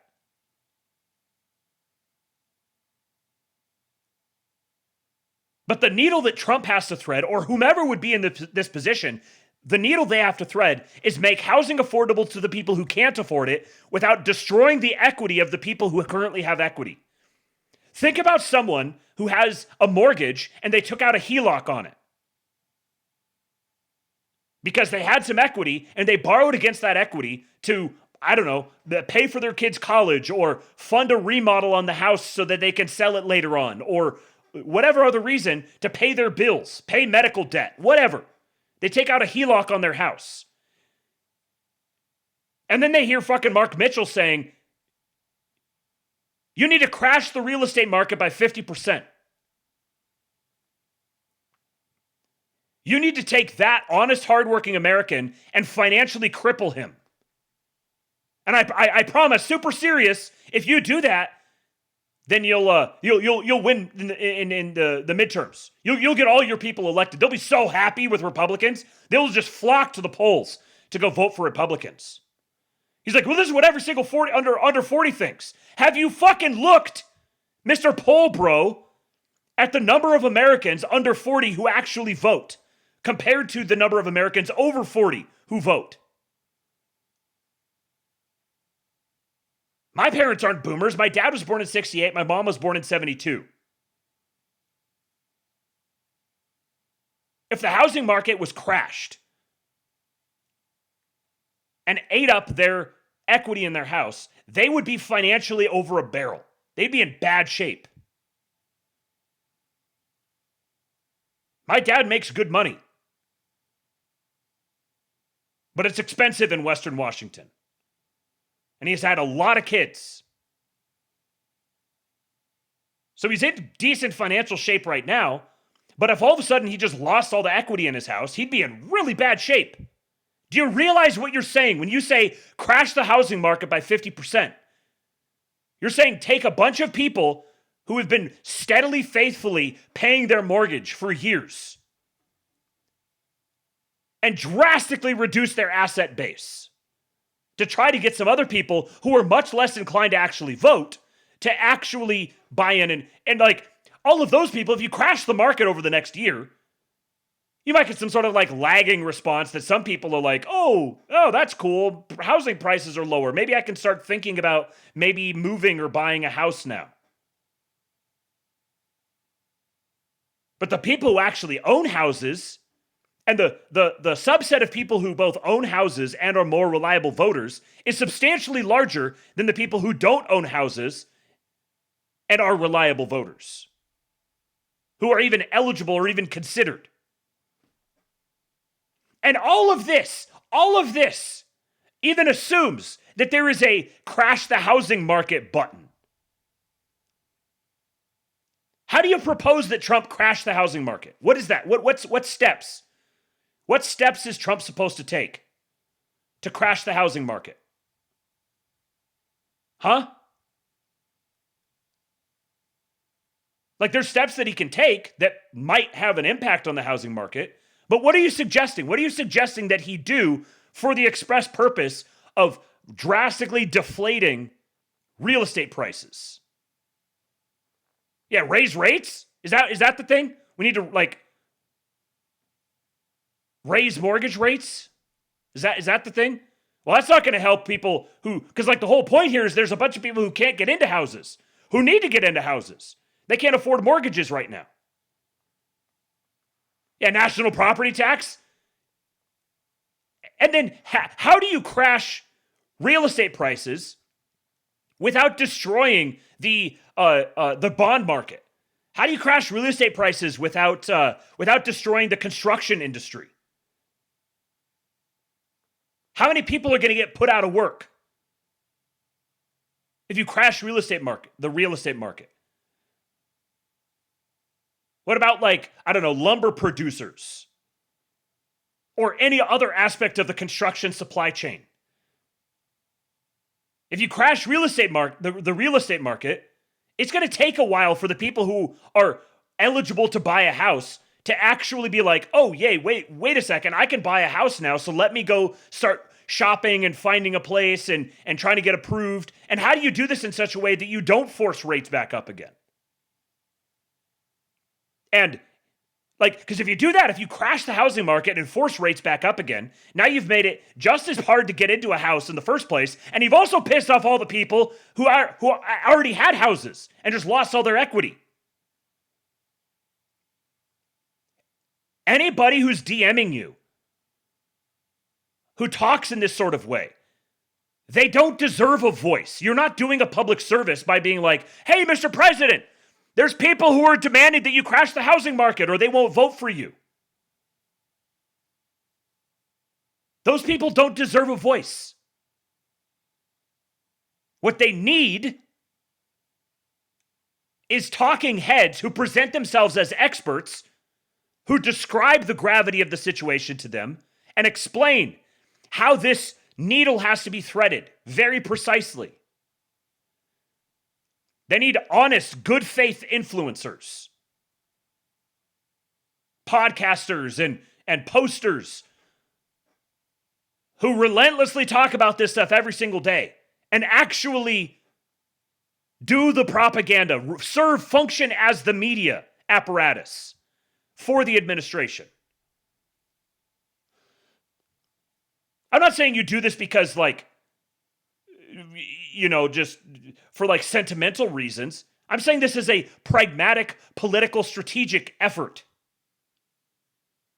You're being loyal to a politician, bro. Don't you know that that's totally cucked and stuff to be loyal to a politician and not be super cool and hipster and hardcore where I'm just an individual man. Libertarians need to be gassed. More from America First here. This guy says, if Republicans cannot solve problems, they're essentially Democrats. No movement on Maha. Really, COVID shutdown retaliation, whatever that means. Immigration, not solved. Mortgage rates, not solved. Factory manufacturing, not solved. Gas prices, still not solved. Job growth, not solved. Antifa, not solved. J6, not solved. Kirk, not solved. Basically, if Republicans can't be fixers, then they're Democrats. No difference. This is not a person who has independent thoughts. This is not a person who has come to this conclusion. This is a person who has had their brain rotted by people like Mark Mitchell. They're vacuous NPCs who merely parrot whatever the approximate zeitgeist from the collection of influencers they listen to points them toward. These are not people who deserve a voice.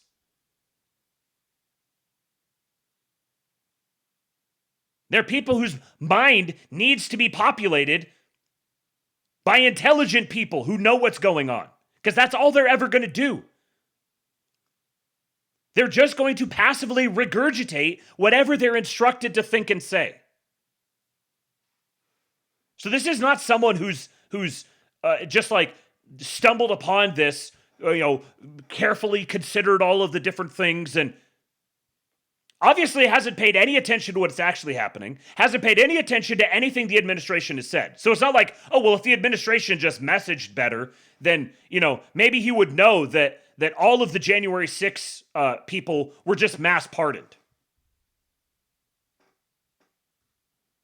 America First Insight replied, Baja probably has the most concrete wins out of everyone because it's mostly federal regulations. It's literally just rollback federal regulations for the most part for most Maha things. The border is closed. The travel ban is back. Refugees were capped to 7,500, the vast majority of whom are going to go to white South Africans. H-1Bs are being strangled by bureaucracy. The president cannot solve mortgage rates. He did his best with the $200 billion mortgage buy to lower it. He hasn't solved mortgage rates. Meanwhile, he's been screaming for months that he wants lower rates. What's he supposed to do? How does the president solve mortgage rates? Is there on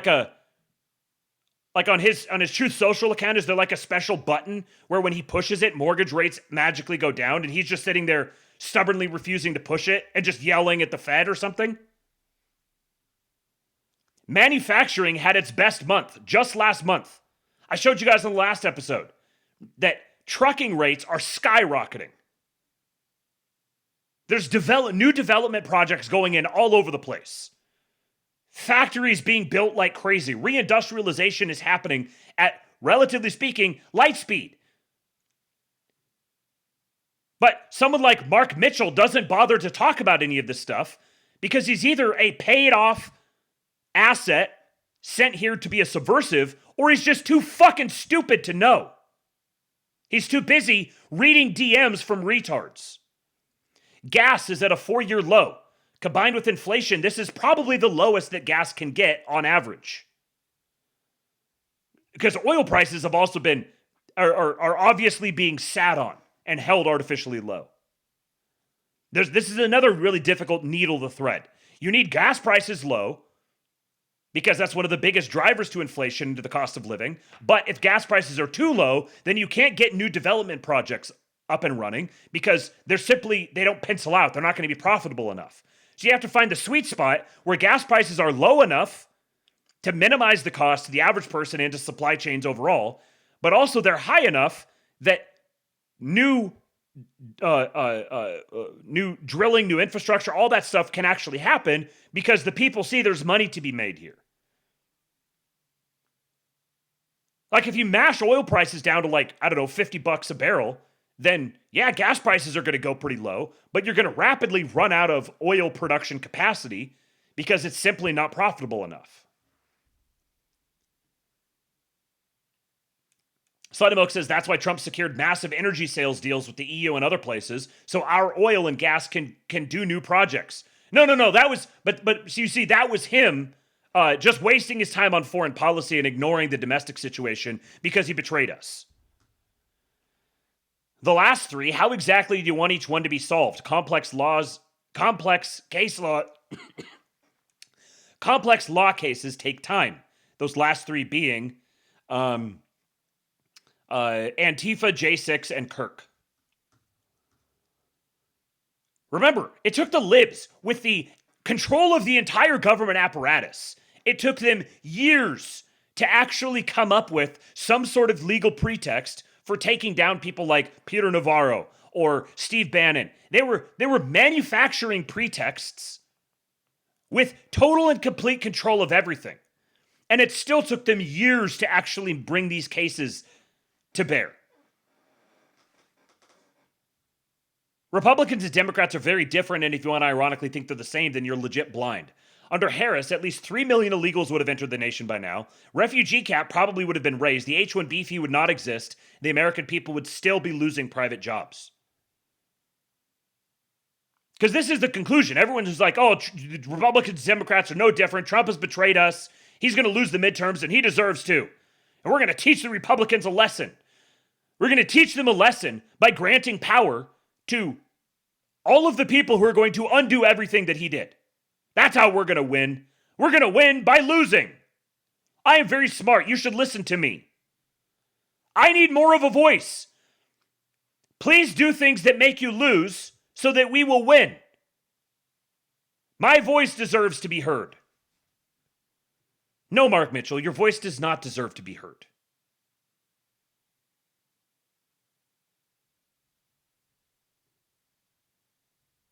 Here's another list from Colin Rosh. Well, Colin Rosh shared it. He says, if you saw this list in 2021, you'd think it was delusional that any president could accomplish half this in a term, much less all of it in 1 year. Listen to this. From Prodigal the Third. I'm a whiny little bitch. I'm sitting out the midterms like I did in 2024. Choose wisely. Border closed. DEI crippled. CRT crippled. Massive reductions in food, housing, and energy inflation and costs. Record reduction in national murder rate. Federal climate mandates and subsidies crippled. Federal funding of corrupt leftist NGOs crippled. Federal mandates and funding of trans perversions crippled. January 6 political prisoners free/pardoned. Europe, Ukraine now primarily funding the war with Russia. Venezuela under U.S. influence. Panama under U.S. influence. Cuba likely to fall. Pro-U.S. Argentina strong. Anti-U.S. forces in Colombia and Brazil weakening. Largest reduction in federal government workforce since the end of World War II. End of blanket benefits to illegals. Work requirements for Section 8 assistance. Utilize tariffs to refocus U.S. trade to onshore tech manufacturing and increase competitiveness of U.S. exports. Cut the U.S. trade deficit in half. Arrested 5 of the top 10 FBI's most wanted in 1 year. Successfully negotiated framework to ensure U.S. interests are protected in Greenland and the Arctic. Record stock market highs. Achieved the majority of U.S. job gains via the private sector for the first time in years. Achieved 4.4% GDP growth in spite of a record government shutdown, record reduction in the government workforce, and 2 million illegal consumers being deported out of the U.S. economy. Possible SCOTUS win striking down birthright citizenship and or the Voting Rights Act. Admin has already broken a few sanctuary states and cities and forced them to assist with the enforcement of federal immigration laws. This number will grow. Ended uncontrolled war in Gaza. Exited the World Health Organization. Defunded the UN. Exposed massive taxpayer fraud in Minnesota, California, etc. Initiated investigations into Comey, Brennan, Bolton, Fulton County, etc.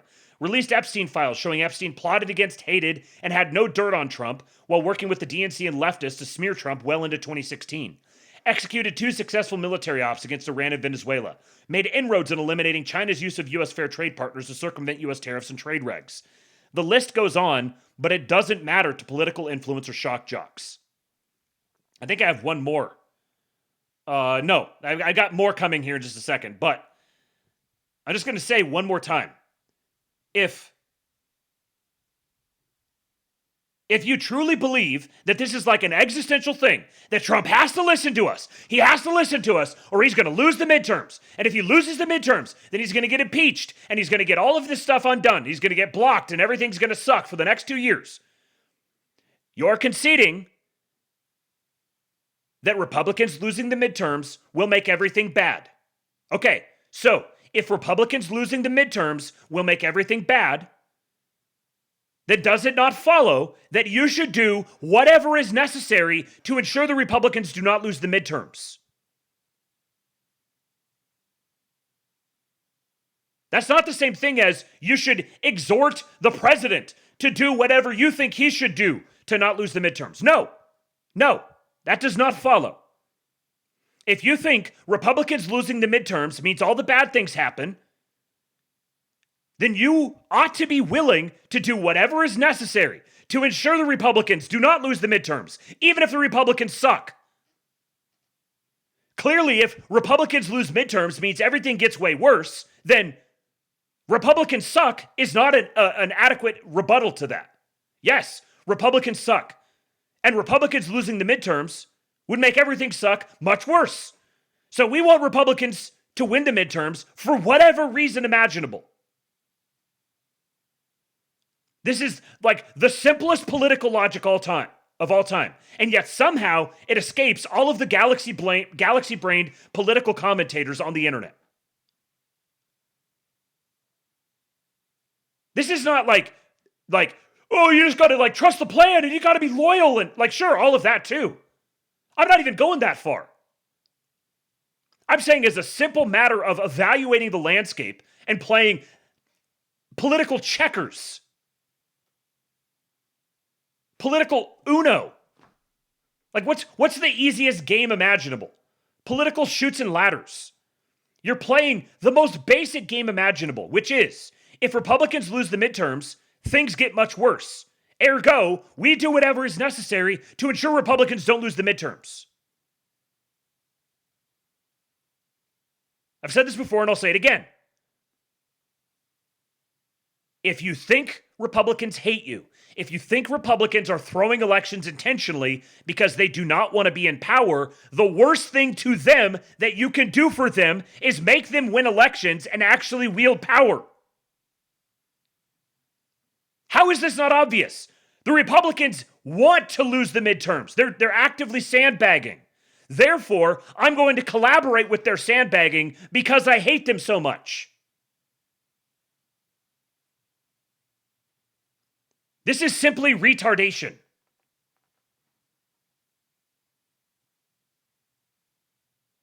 If Republicans losing the midterms means all the bad things happen, and Republicans want to lose the midterms because they want all the bad things to happen, then you voting for the Republicans is you fighting against them. Imagine the Republicans in Congress if they had a supermajority right now. Imagine the sort of knots they would have to tie themselves into to try to obstruct what Trump is doing.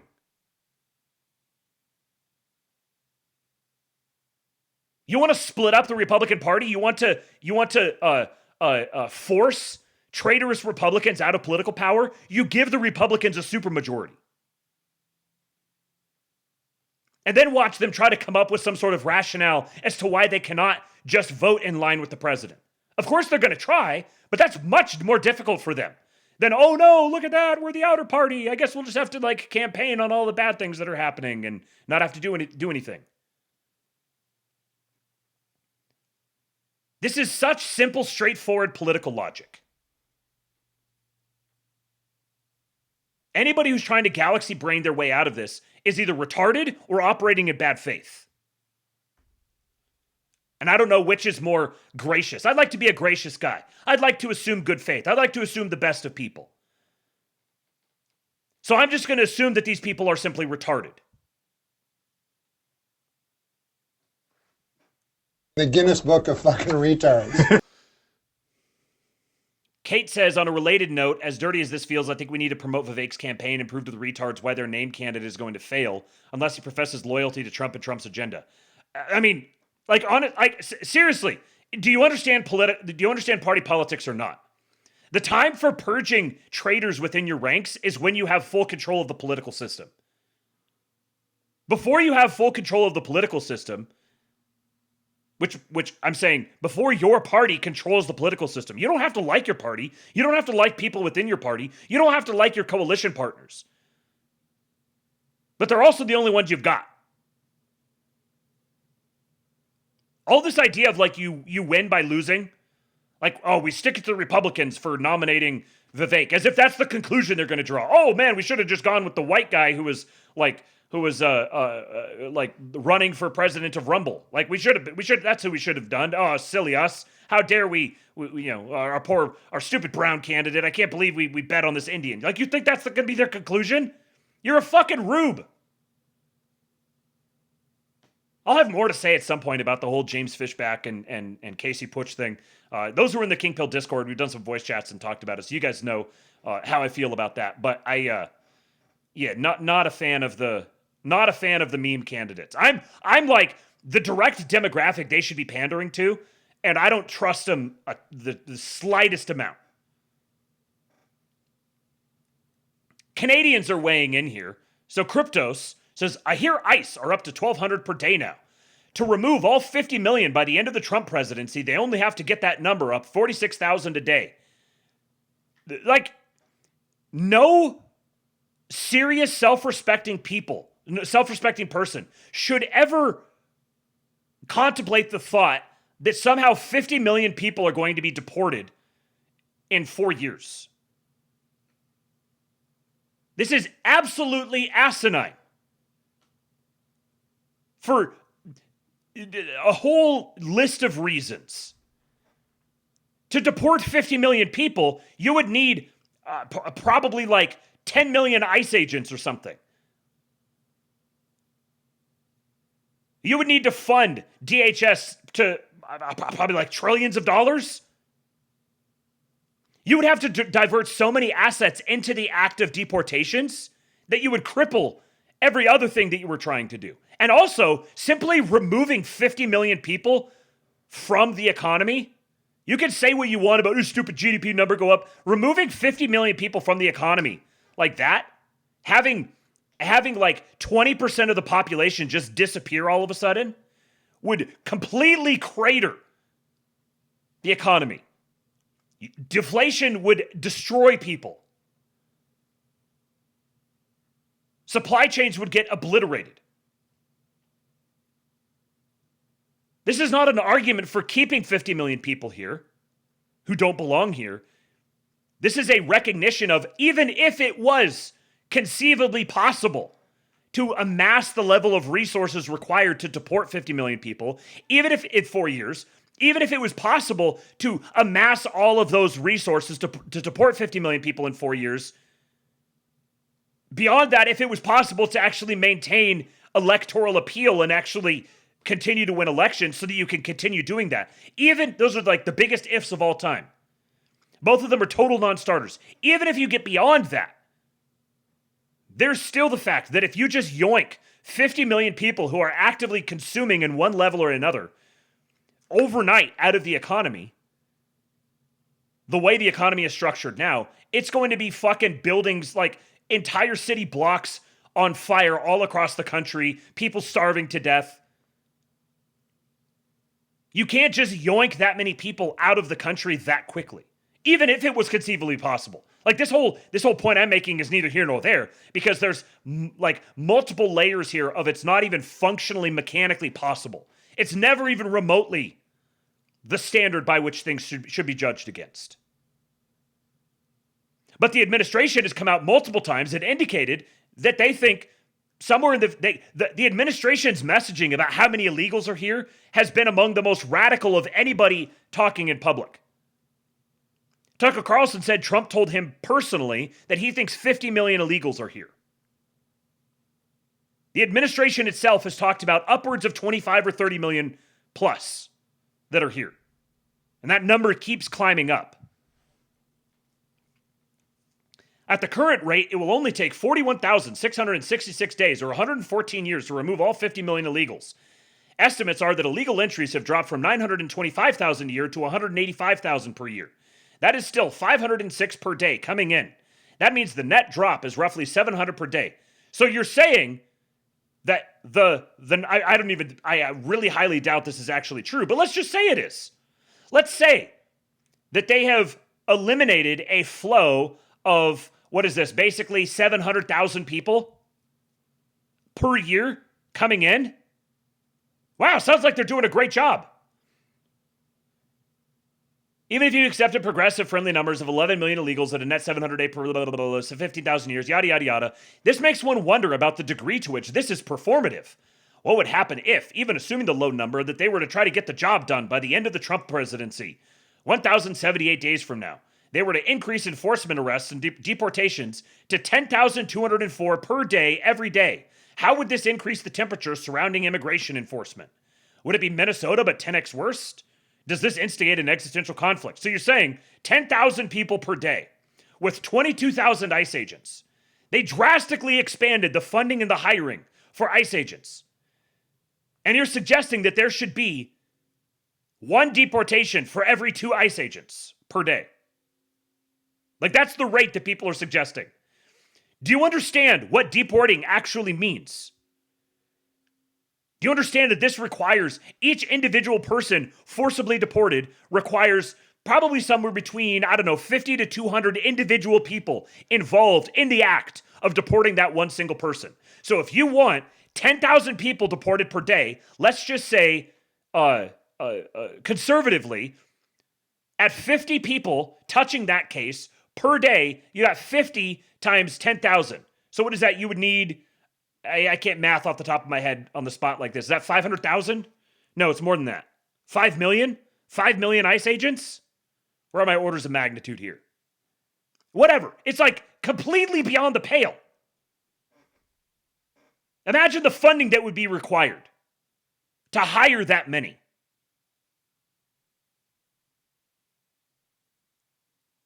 So now you're going back and you're putting yourself at the discretion of Congress even more. Some of these problems, like mass immigration, legal or otherwise, are much easier to create than they are to solve. Yes, so true. I suspect, given the numbers, ICE enforcement is going to become an increasing fixture of American life. What will be the escalation solutions when someone argues, we can't just keep this up forever? Is this the new neocon ever war? Frankly, I'm getting really tired of listening to non-Americans weigh in on American politics because it's just drivel. Patrick Casey, Patriot, says the claim that Trump's deportation agenda is performative, i.e., the admin secretly doesn't care about it succeeding, is absurd, as is likening mass deportations to the new neocon forever war. Non-American right-wingers can't stop calling out over this stuff. Very strange. Why is it absurd? It's absurd because the administration is devoting considerable time, energy, and resources into ensuring the deportations happen. $170 billion in BBB funding, DOJ working overtime to win cases like the recent expedited removal one, ongoing PR battles over the deportations. This is all for show because the numbers aren't high enough yet? Regarding the performative claim, Trump's getting attacked by a lot of these same types for cucking on deportations by having Homan adopt a more discreet strategy, which is the opposite of being performative. Cannot emphasize enough how ridiculous the discourse around this is. This is what I was saying earlier. On one hand, Trump is cucking on deportations by having Homan be more discreet. But on the other hand, they're being really performative about all this and not deporting enough. Like, pick a fucking lane, bro. It's clear that none of this is actually born out of a sincere desire to see the Trump administration be successful with the mass deportations effort. These people want it to fail so they can say, see, I told you so. And then it's a justification for them to just continue their same grift, whether it's grifting for internet clout or grifting for Elon bucks or just simply being able to sleep at night and tell themselves how much of a special boy they are. And Derek from Suitable Politics says, for the millionth time, politics is gradual, glacial. It's about reading trend lines. And anyone who doesn't make sure new voters are aware of that is doing those new voters a tremendous disservice. It isn't gradual because the system is broken, though only a fool would call it perfect. It's gradual by the design of the country's founders, who were primarily interested in creating a stable and limited government. Like, the system was explicitly designed to be gradual. And what I'm discovering is, in the same way, there's a whole bunch of these people who have zero understanding of the sports ball phenomenon and yet have very strong vocal opinions about it that just make them look like an ignorant dweeb. The same thing here. People have zero understanding of how any of this stuff in the real world actually works. But it's really easy to fire off a tweet, and so they think they're doing something. But all they're doing is just revealing themselves to be ignorant dweebs. That design by the country's founders to create a stable and limited government has worked far better than anyone gives it credit for. It worked against the left from Reagan all the way to Biden. Over the course of 40 years, both sides of the political aisle created the incentives to flood the country with immigrants of any kind or origin, with any life story. A nation of immigrants became the national ethos.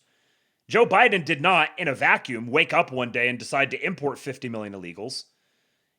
First of all, I don't think the number is 50 million. It's probably closer to 30, which is still egregious, but people nearly doubled the number in order to keep rage baiting on this topic. Here, I disagree with him. I think it actually is probably north of 50 million, just based off of, like, some of the most interesting analysis that I've seen done is traffic patterns, like where rates on roads and other bridges and other sorts of infrastructure.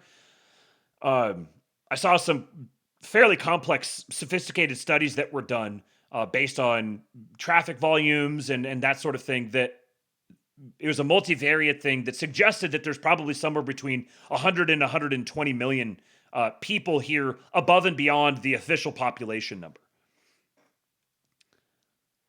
But more importantly, we've been letting illegals over the border for 40 years before Biden. That flow was interrupted only by 4 years of Trump the first time. It has taken Trump 8 years to fight back against 40 years of immigration dogma, and he's finally reached a place where the country is deporting more than it imports. But because people refuse to think in trend lines, only in climaxes, this somehow becomes inconsequential. It isn't. It's of ultimate consequence. This is a great framing here. People refuse to think in trend lines. They only think in climaxes. I'm sure this has something to do with, number one, mass porn addiction. Lots of guys who have obliterated their oxytocin circuits and their dopamine circuits. They're just hormonally completely fried. So all they're able to do, they're kind of like, they have complete contempt for boomers, yet they sit on the internet doing the internet posting equivalent of boomers in the casinos, just dopamine frying themselves. Convince someone to vote in the midterms this year, but to do so, remind them that Republicans winning both chambers of Congress won't suddenly manifest nirvana where all human struggle becomes moot. Again, yes, this is people think, oh, Trump wins and suddenly we have nirvana. And there's just this magical fix everything button that everyone can just start pushing, and now we don't have to do anything else. Because really, that's what it is. I just want to not have to care about this anymore.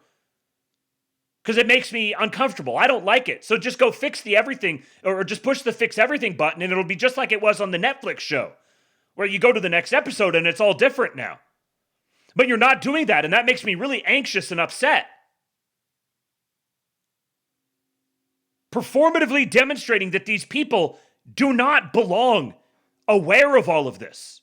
They don't belong in a world where they can take all this stuff in and commentate on it and weigh in and think that their opinions matter. They're demonstrating that they're not equipped for this. Because they think things like there is just that fix everything button that can just be pushed, but it wasn't pushed, so obviously I'm being betrayed.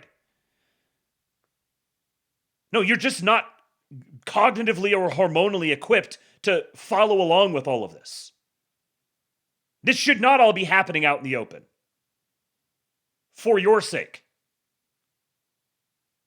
Of course it is, so we've got to deal with what we've got to deal with, but all these people are just revealing that not only are they not equipped to lead, but they're actually best suited as serfs. This is serf mentality. No, I just need the powerful people to fix it all so I don't have to think about it. Young Goive. Punish the panicans, nick the niggers, lynch the libs. We have a new contender. Trying to get the videos pulled from YouTube. Thank you, Young Goive. Appreciate you, man.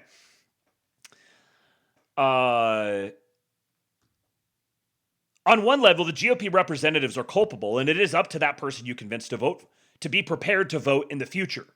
Not just in generals, but in primaries, where they can remove the most intransigent and useless elements of the party. But on a deeper level, it's because the system is built to introduce change gradually. And if you want to counter 40 years of change done to you, that won't happen in one election. You'll have to show up in 2028 too, and 2030, and 2032. You won't win every one of these elections, but if you win more than you lose, you'll keep the trend line going in a positive direction. And I'll add, in between those times, your goal needs to be focused on doing whatever you can to ensure that you win more elections. And actively campaigning against your own fucking administration. Undermining them. Calling their integrity into question. It doesn't matter whether they actually have integrity. Again, this is not some like touchy-feely like, oh, you just have to be loyal and you're so mean to the president when you don't do it.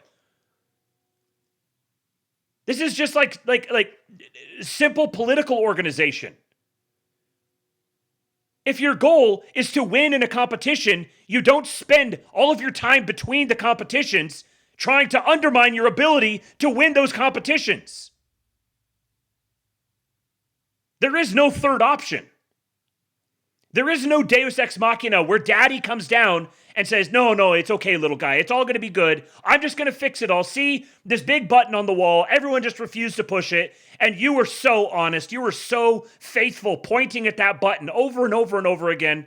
I'm so proud of you. I'm going to reward you by pushing the fix everything button. Look at that.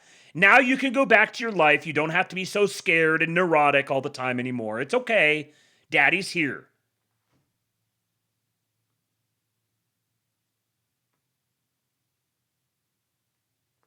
Panicans need to be disenfranchised. They are arguments against the mass right to vote.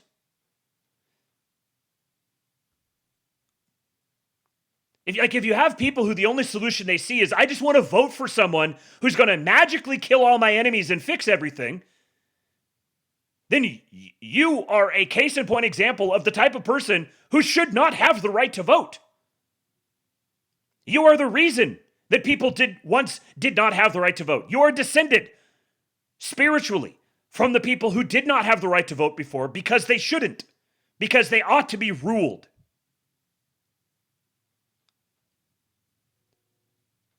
You won't win every one of these elections, but if you win more than you lose, you'll keep the trend line going in a positive direction. If at any time that's no longer happening, then it's time for more existential conversations. But first, engage with the system to change it rather than simply throwing your hands up and cursing something for not changing to your whim, even when your whims aren't heard. And they'll hear this. The same psychology of person will hear this and be like, oh, you think there's a political solution to this? Well, what is the non-political solution? Let Democrats win? What is the non-political solution? Just like, I don't know, be betrayed by Republicans? Like, what are we saying here? This is a slogan. This is value-free emotional vamping. This isn't actual commentary. There's no political solution to this. Okay, then get the fuck off the internet and go hide in the woods.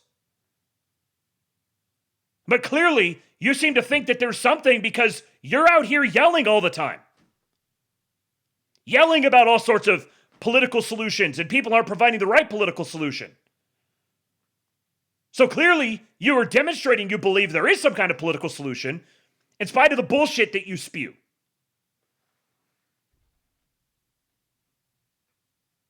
So yes, like, oh, just destroy the whole system. Just overthrow the federal government. And then magically, like, super based world will appear and we'll have a country again. Once we overthrow the federal government by handing it over to Democrats and communists to put us all in camps, then, question mark, question mark, question mark, and then suddenly we win or something.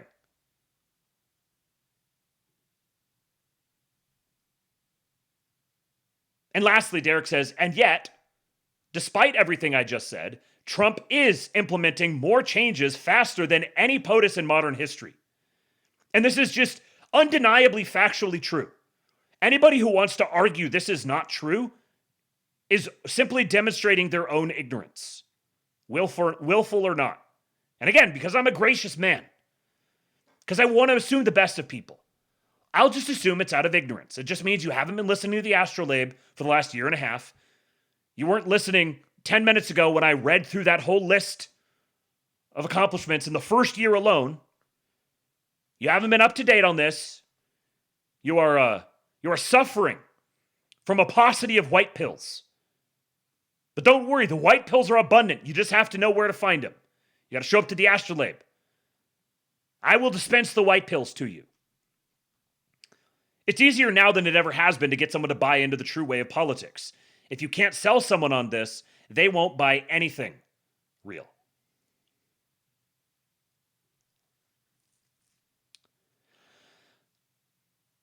All right. That is, I had some other like long reading stuff that I was going to include today, but I'm going to save that for tomorrow. And then, hold on just a second. Let me make sure. I don't think there was anything else. There was a couple other things that I just dropped out and decided not to touch on because this is already getting long and they weren't that interesting. So I will save these other things for tomorrow. And now I will do the drawing. So you guys are going to have to give me just a minute here to, let me check the Cash App or Venmo just to make sure that nobody sent anything in over here. If you have not sent in a tip and you want to enter yourself into this little drawing, now would be the time to do it while I'm putting all these things together and then drawing a winner. Okay, so nothing on Cash App or Venmo. Tika, the drawing is, I'm going to take every single individual person who sent a tip today, and because Dave Johnson, he sent in a $500 tip before the show started. He maxed us out for the tip goal already for today. So all this extra 140, this is a bonus. I'm going to take all of that, and I'm going to be sending 10% of that number in the form of a gift card to one of the people who sent in a tip today. So I just need to make sure that I've got all of the names here, and then I will do a quick drawing using a random thing here on a spreadsheet. So we've got Young Goy Vey. We've got Dave. I know. We've got Mathers. We've got Slosher. We've got Dr. Horsepaste. And hopefully you guys are still here. If you're not, I'm pretty sure that everyone who sent something in today, I have a way of being able to get a hold of you separate from this. And I'm going to have a better way to do this in the future. I'm going to set something up here so that this is less clunky. Oh, there's another one. T-Con.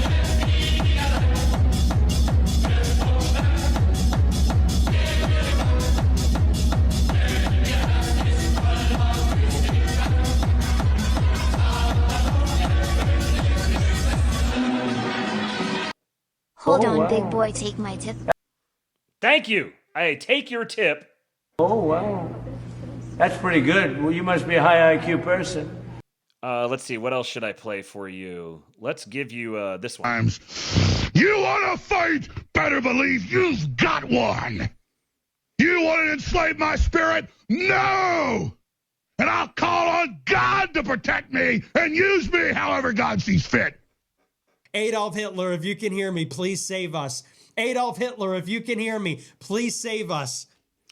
All right, so adding Ozarker Pleb, T-Con, Mr. Sue, Column Rosh, the last winner, going for round 2. And then there's one other name in here, Patriarchy Bunker.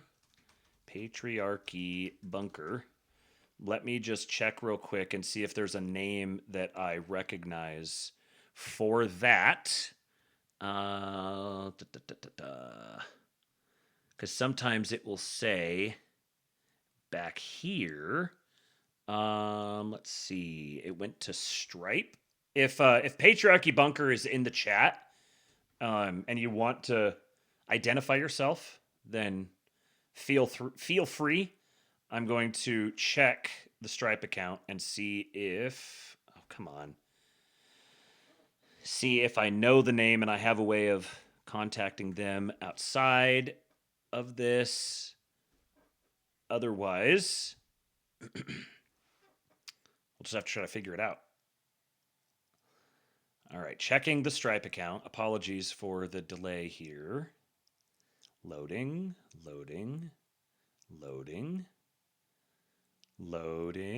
Okay. So let's see. I need to figure out which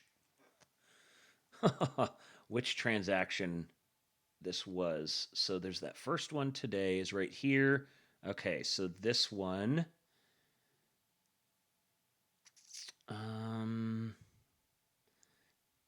There are some things that I can see from you guys on the back end here, but I don't want to dox anyone, obviously. So I don't see any other identification here. So if it winds up being Ozark or Pleb, or sorry, if it winds up being whomever Patriarchy Bunker is, then we'll have to try to figure out some way.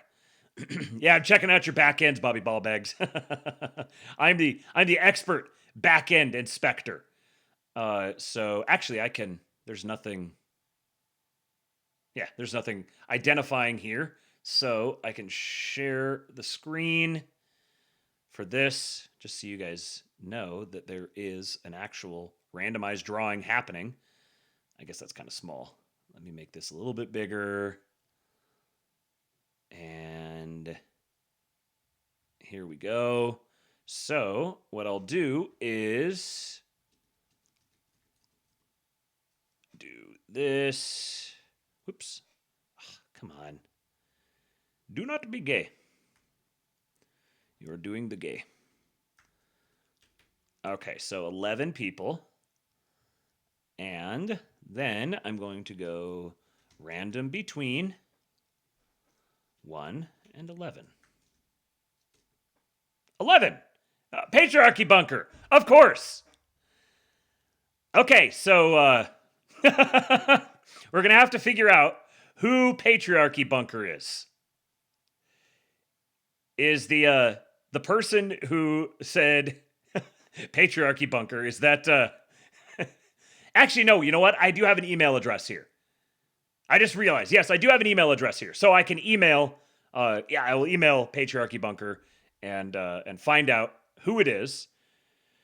And then what's our total? So 156.52 plus 500, so 656.52. So I'll just say $70. I'm going to be sending a $70 gift card to Patriarchy Bunker. I'll be sending an email, finding out who it is, finding out what they want the gift card to be from, and then buying that. And then tomorrow, hopefully, if I'm able to make this, get this thing set up, then what I'm going to do is I'm just going to have a spreadsheet with a form, just like when you guys sign up for the random drawing for the King Pill Discord.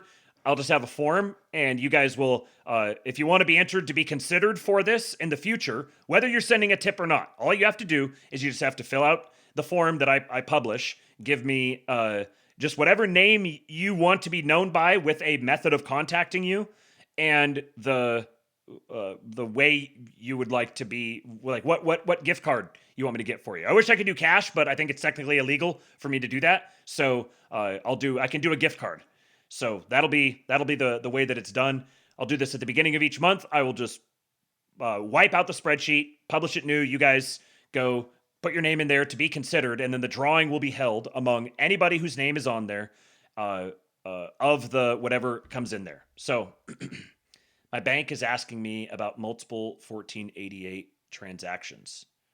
Well, let me double check real quick and make sure that it did not. The notification only came through once, so I think that means that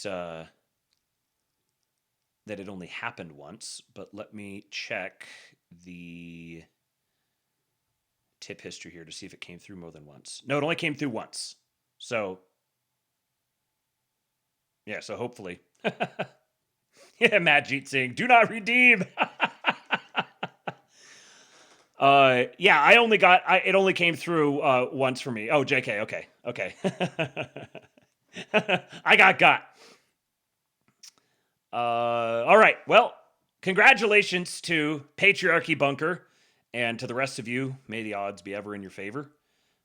Tomorrow, we will start this over again. We'll start over fresh tip goal. And so going forward, if you guys send a tip overnight, whether it's Cash App, Venmo, Buy Me a Coffee, or just tips.kingpill.com, if you send a tip through there, then that will get the goal started. I'll input it there so you can see how close you guys are to the $400 daily goal. And if we go over that $400 daily goal, then I will be sending a gift card with the value of 10% of whatever that goal was to one person drawn randomly from the database. So this way, we keep the community thing going, and there's the possibility that any of you can actually make money off of watching the Astrolabe. So today, Patriarchy Bunker sent a $5 tip and is going to get a what did I say, a $70 gift card. Made $65 off of hopping in, sending a $5 tip. Last time, Colin Rosh doubled his money, so hopefully more of you guys can be the lucky winners. And it'll be funny to see if it starts happening with specific people or whatever. But anyways, appreciate you guys bearing with me with all of that. Congratulations to Patriarchy Bunker. Make sure you guys share the show. If you're listening on the podcast, send a 5-star rating and review. Helps grow the show. Be on the lookout, probably over the next few weeks, for the launch of a king-pilled sports show with me and at least one other person. And then, yeah, go follow me on X at @kingpilled. I'm going to go see if more people have been dunking on Mark Mitchell because of that clip of mine that he quote tweeted and talked about how he risked his career shitting his pants in front of the president and telling him, Mr. President, you need to crash the stock market. So I'm going to go find out about that. If you would like to join the Kingpill Discord, kingpill.com. And there'll be a voice chat on Wednesday night. And download EWBSX. Go to EWBSX.com, listen there. Go to EWBSX.store. Get yourself some merch. Stay tuned for big things yet to come here with the EWBSX project. And I will be back tomorrow with another episode of the Astrolabe. For now, I leave you with Hulk. When they took a shot at my hero, and they tried to kill the next president of the United States, enough was enough. And I said, let Trumpomania run wild, brother. Let Trumpomania rule again. Let Trumpomania make America